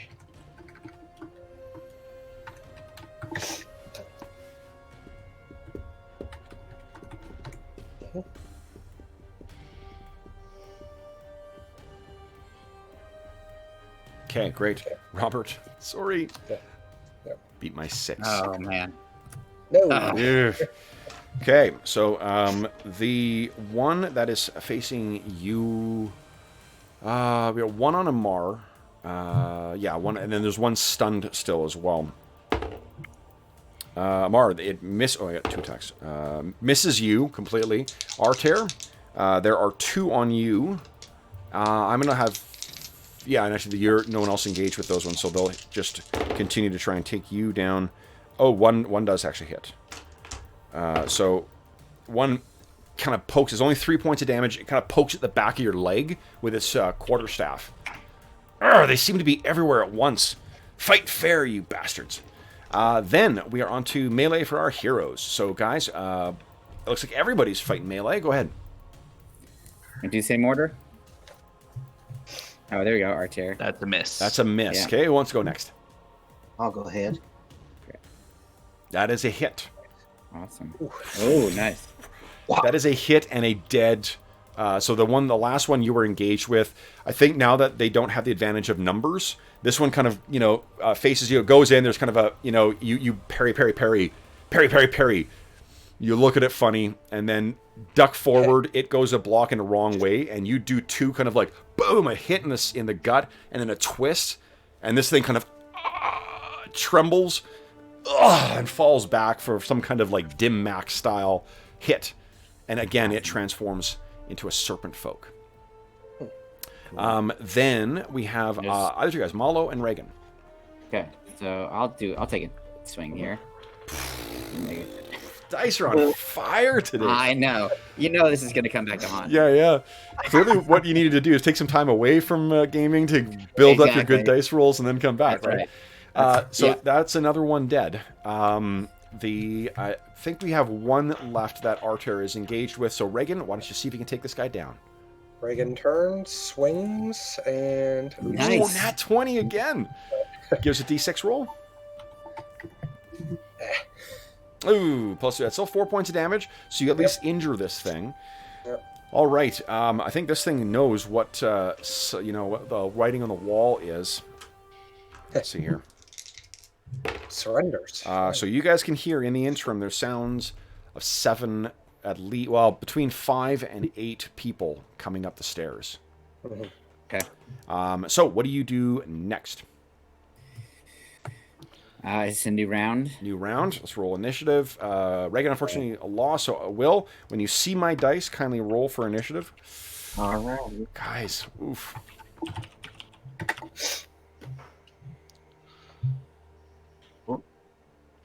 So, let's see here. Let me just check something. Still asking Kev. I look it up. Beat my 5. Come on, baby. Here we go. Yeah. Okay, so there are 7 new combatants that are in one phase will be up to you. You can see they seem to be dressed very similar to what these guys are. Then, and when they see their fallen brethren, they all hiss out. And the one that is left standing is going to actually try and knock you. I try to knock you down, Arter. What is your? Actually, no, fine. He'll try and hit you for now. I got to dig out dungeon grappling, but I don't know where that is right now. He does get a hit on you, jeez. But it's just kind of like a slap on the side of your head. You take 12 points of damage, or 12, 2 points, 2 points, not 12, 2. Okay. Sorry. A slap on the side of the head worth 12 points of damage would be Yes. fascinating. Capital B, bitch slap. Jeez. So then it is our heroes. We have Arter and Amar on favored grounds doing melee. All right. Oh, I'm scrolled over. I was like, I can't find my die. Let's move the sheet over. Oh, that sounded great. That is a hit. Boom. And he is down. So you guys are free of melee combatants now. Okay. So you could spend a phase to move into contact with these guys, or there is a set of stairs going up. So the stairs going down for us, about how wide are they? They are about 10 feet wide. Okay. You said So- we hear about 5 to 7 people coming up. The chanting is still going though. It's It a lot is, of yeah. voices. Okay. And it is a little more feverish at this point, too. And you can hear one voice crying out. And you can hear Malo, or sadly, you can understand what's being said. And there is one voice that's leading them saying, "Consume them! Strike them down, Serpent Lord!" And you hear the whole audience call back, "Strike! Strike! Strike them down, Serpent Lord! Strike! Strike!" This means nothing to any of you, though, but Malo, you can hear it, but your fury seems to be boiling even stronger now. Yeah. Cool. So I think what we ought to do, since Reagan and Malo are doing magic, that Amar and I can kind of try to take up the stairway, essentially. Well, Malo yells out, "Don't go too far." Only Okay. should give you some assistance. Well, we could stand, at the top of the stairs, and 10 feet's enough for like 2 Yeah. characters to hold That's- off. That's totally fine. Okay? That's Okay. close enough. So we still have Amar, or Arter still has melee for the round? Well, I'm moving, so I'm doing my half move up to the edge of the stairs, and then are they? You could, They're- so you've got enough movement in that round to move and attack and to get a melee. They just did they did not have enough movement to get all the way to you guys. Okay. So Well, if then you- I will take my attacks. Yeah, go ahead. That's Nice, 1, that- and that's 2. That's 2. Yeah, so that one is another one dead on the stairs. There are only 6 coming up the stairs. Fantastic. That is it for melee magic. Malo, what are you doing? So Malo, aside from being incredibly angry and wanting to kill these things, also is starting to get a little bit concerned because he's taking so much damage and afraid the tide might be turning, especially with so many that are potentially adversaries. Yep. So he has been casting a haste spell, knowing Nice. that it will be worth everybody aging 1 year. What is the casting So- time of haste? Casting time is there's no casting time Okay. listed. Okay, then it's Um, then it's just your action. I wasn't sure if it's a full round. Yep, no cast time listed, and so the effect is I can do up to my casting level in targets, so that's everybody on my team. Okay. And your speed is doubled, and you can make twice as many attacks per round. So if you have 3-2, for example, it becomes 3-1. Okay. So here's what I'm gonna do, guys. Is I am going to assume that you, with the increased speed and whatnot, let's just narrate through the 6 guys going down, and I'm gonna roll damage for each of you guys. And just so you know, it lasts for 18 rounds. Okay, so you will be able to get through this. There's I guess first off, what does it look like when you cast the haste, and how do we know it manifests on our allies?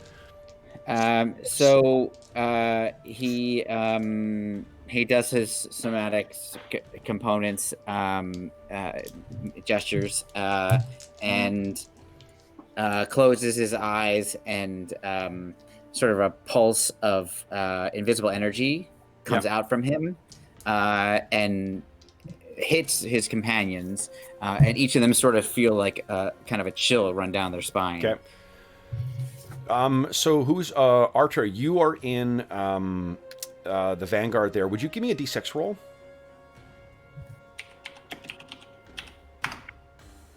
Okay. One of the combatants that you see has a yellow eye and a green eye. So, let's see here. Arter, you take 2 more points of damage in the course of taking these things down. Malo, you take 1. Okay. And that DR won't apply against these things, just because. Yeah. Okay. So just take. Yeah. Reagan, you take 6. Ooh. Amar, you take 1 as well. Now, how does this play out, guys? You guys go ahead and narrate through the thing. I think, with our energized, speed and alacrity with our arms, we kind of suddenly come along like whirling dervishes. Yeah. From other people's perspectives, but for us, it seems like they're in slow motion. Nice. Yeah. It's the scene directed by Zack Snyder. Exactly. Yes. We brought him in just for this one scene. Yeah. And then we'll have this. No, Zach. Just need you for this. Exactly. So blood is splattering camera. Yeah. Totally. Yes. In slow motion as we whirl through these guys. With Arter, I think, and Amar leading the way, and Mala bringing up the second rank with Reagan, just cutting through these guys and watching them all fall, in slow motion, slide back down the stairs. What you were the one who noticed this? That one of them seems to be your target. What do you do with that information? That one of the monk serpent men. Yes. He has features that are that would maybe Norse or somewhere that region. Can I I'm wondering if we're fast enough to sort of stay out of the way of that one and kind of part around him. Definitely. And leave him for last. Yep. Absolutely. So once he's left for last, what happens then, guys? Malo is just looking down the stairs, kind of, keeping an eye on, are there any more coming? So he kind of is that he's doing. Sure, and you can still hear that, the same chant is going on, and you hear, you think you can hear some, a raspy, kind of. He's super tempted to run down those stairs. He takes a few steps down and then he stops himself. And he turns back to see what his companions are doing. Okay. So you guys have to see this, encircle this guy now. What happens next? I think Reagan might try to cast command on him to just cause him to freeze. Okay. We'll say he does. Awesome. Okay, so he is frozen in place. His eyes are kind of, wildly looking from side to side. What happens next? So Malo sees this, being a spellcaster himself, sees this has happened and kind of comes to his senses a bit, at least for a moment. Says, should we just take him and leave? There are many down there. They all deserve death, clearly, but this was what we came for. Yeah, I think we Yes. Okay. The question is, how do we actually leave without going through? Because we've now got a frozen body to try to carry down the rope or something. True. How long does that magic last, I Reagan? am now checking. Sorry, it's how long, Robert? I am now checking. 1 minute. 1 minute. Yeah. Okay. Well, in that time, would we be able to tell if we, whacked him on the back of the head with a pommel or something to fully knock him out? Done. All right. Okay. Yeah. Over the shoulder, walk Okay. out to the balcony. Yep. So, and how are we getting off of the balcony? We've got that rope. Somebody has rope, right? You can hear the sound of something big making its way up the stairs. Okay, we close the double doors. Okay. Ugh, they're broken. You broke them. Oh no! What were we thinking? Well, they don't have handles on the outside, so you can't That's close true. them from Yeah, the outside. No, I'm struggling with that. Okay. And then forget it. How do we get down, guys? So we got somebody's got a rope, right? That we can. Yeah, we've got rope. Yeah. But So, nothing to tie it Malo, I'm thinking, since you're probably the strongest, Yeah. could you carry the body over your shoulder while, shimmying down the rope one-handed? I don't know. Let me guess one comment here. This is because it's something that Colin did earlier. I think it was Colin, either Colin or Hobbs, that I thought was really clever. One of you guys, as you're getting things ready, ties a big knot on the end of the rope. You toss it to the ground, you pull the doors in close, and then pull it taut so it's secured. The end of the knot is being pulled in by the two doors, Yeah. and then you guys will go over. That is smart. That That definitely is wasn't very my clever. idea. Okay. That's not me adding the floors. It was either Colin or Cobbs who did that when you guys first started exploring the spider cave. I'm like, that's awesome. That is awesome. Yeah. Yeah. Okay, cool. We're gonna do that. But suddenly recalling our companion's excellent idea. Yeah, it's Kane the Lions Yeah. or Prado, one or the other. So yeah, you toss it over, and then who is going to be the one who brings the body down with you? So I think I'm gonna try to do that since I'm the strongest. Okay. Kindly give me a crawling down with that over his thing. Is that I think it's a feat of strength. Feat of strength. All right. I have one astonishing fortune point. So let's see what Okay. happens. Nice. So good. Right on the number. Oh my gosh. Whoa. So yeah. So who's the last one down? Not to volunteer somebody, but Amar is the one who can climb without the rope. So it Yeah. seems like Oh, Yeah, so I'm gonna get Amar, my rope. have you I'm gonna reached get- the stage where you can fall safely against the wall? Shoot, yeah, I can do that for days. Yeah. So when the last is through, you cut the end of the rope, sprint and leap over the side, and then kind of skitter down the side, and you find your companions running off into the slums with Ingvald over their shoulder. The doors finally burst open, and we see some robed figures come running out, but all we see is from your vantage. We see from the darkened alleyways, see figures looking down, semi-illuminated, all robed. Did they see who you were? Mm-hmm. I guess that is the question. Where would you guys be going? Chestabor said he would meet you where you... he would find you, so you can feel free to go where you want. Where would you take this guy? I think we'd head back to where we were staying, Yeah. right? Dragon's To Rest? meet our other companions. Yeah, because I assume our other companions. we would don't be- want to drag an unconscious body back there, do we? That's true. It is one of the busiest taverns in Tuleborg. Yeah, it seems Good like point. maybe what we could do is go back towards the alley where we first met him, and just kind of stake out there for a little while. Okay. I mean, it's not fun, but Okay. No, I agree with you.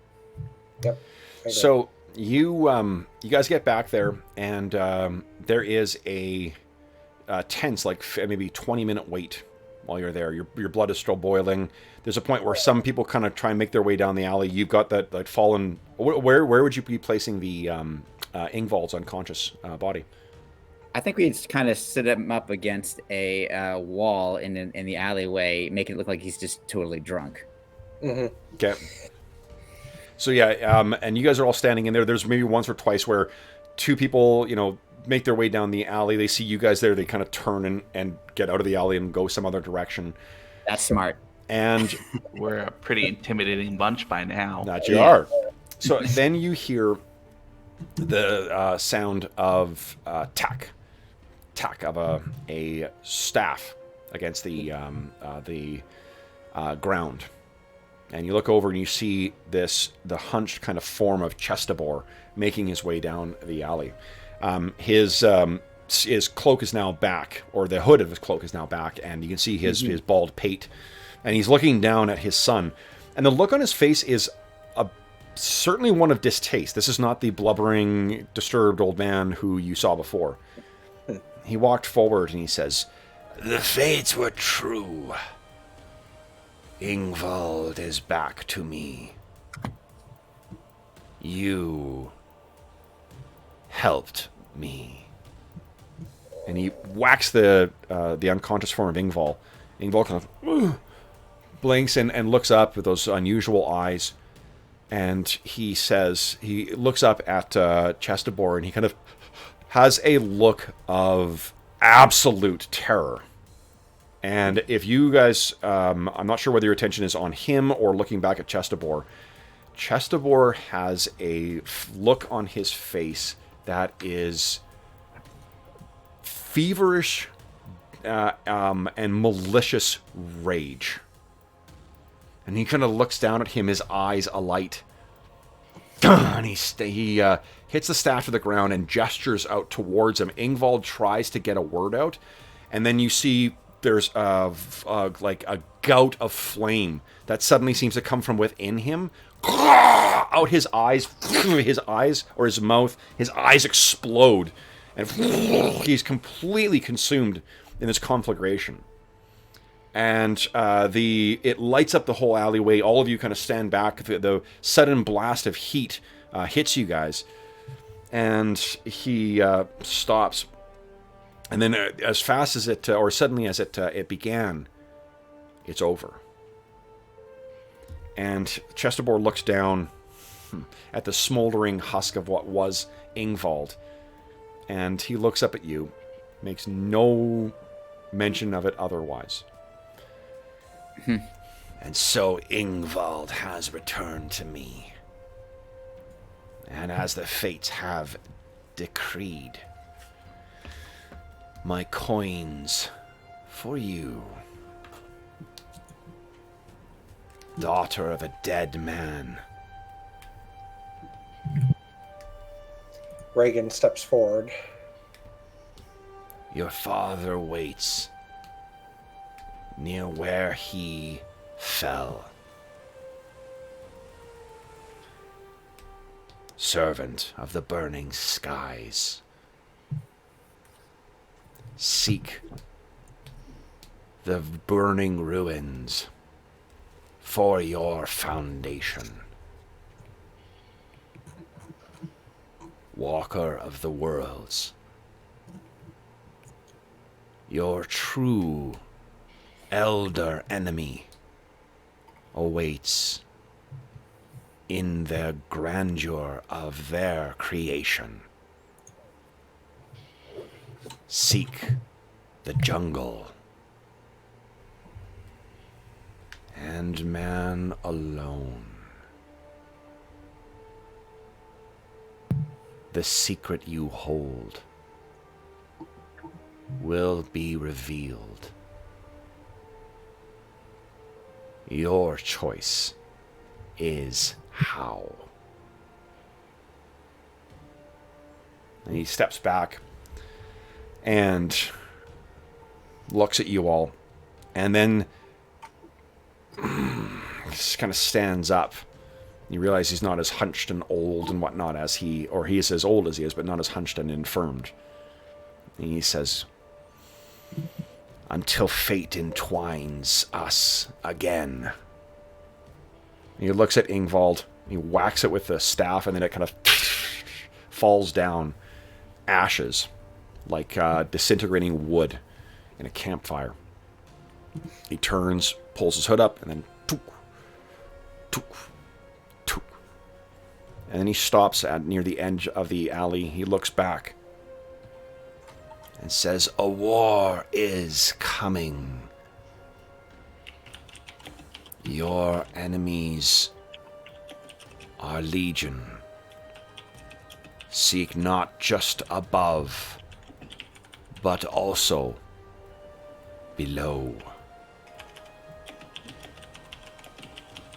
And his eye kind of twinkles, and he says, I will request payment for that coin when our fates, the skein, brings us together again. And he turns and walks out of the alleyway and heads down. And we cut back to you guys standing on the towers in near the murder holes of this. And as the cloud begins to grow and you can hear the sound of the oncoming army, each of you in your separate locations hears Chestabor's words again in your head, that your enemy in the coming war is not just above, but also below. And with that, we will call it a session, guys. So congrats on completing our first Tuleborg tale. That was awesome. And let's talk XP. So. Cool. Okay. Guys. I would have loved to have seen how you would have handled it if we had died. It's like, okay, they are. I have full faith in our heroes. Right. Although I took quite a bit of damage, so it was. Yeah. Could have gone either way. Yeah. Okay, let's see here. Right. Okay, there's that. How much? If you could put how many astonishing fortune or points of astonishing fortune you guys have left? 1. I know I see. You know what? I'm gonna give. Here we go. That much for completing it. Only 2 points left. So it's that. All right. Let me figure out what the XP for this is.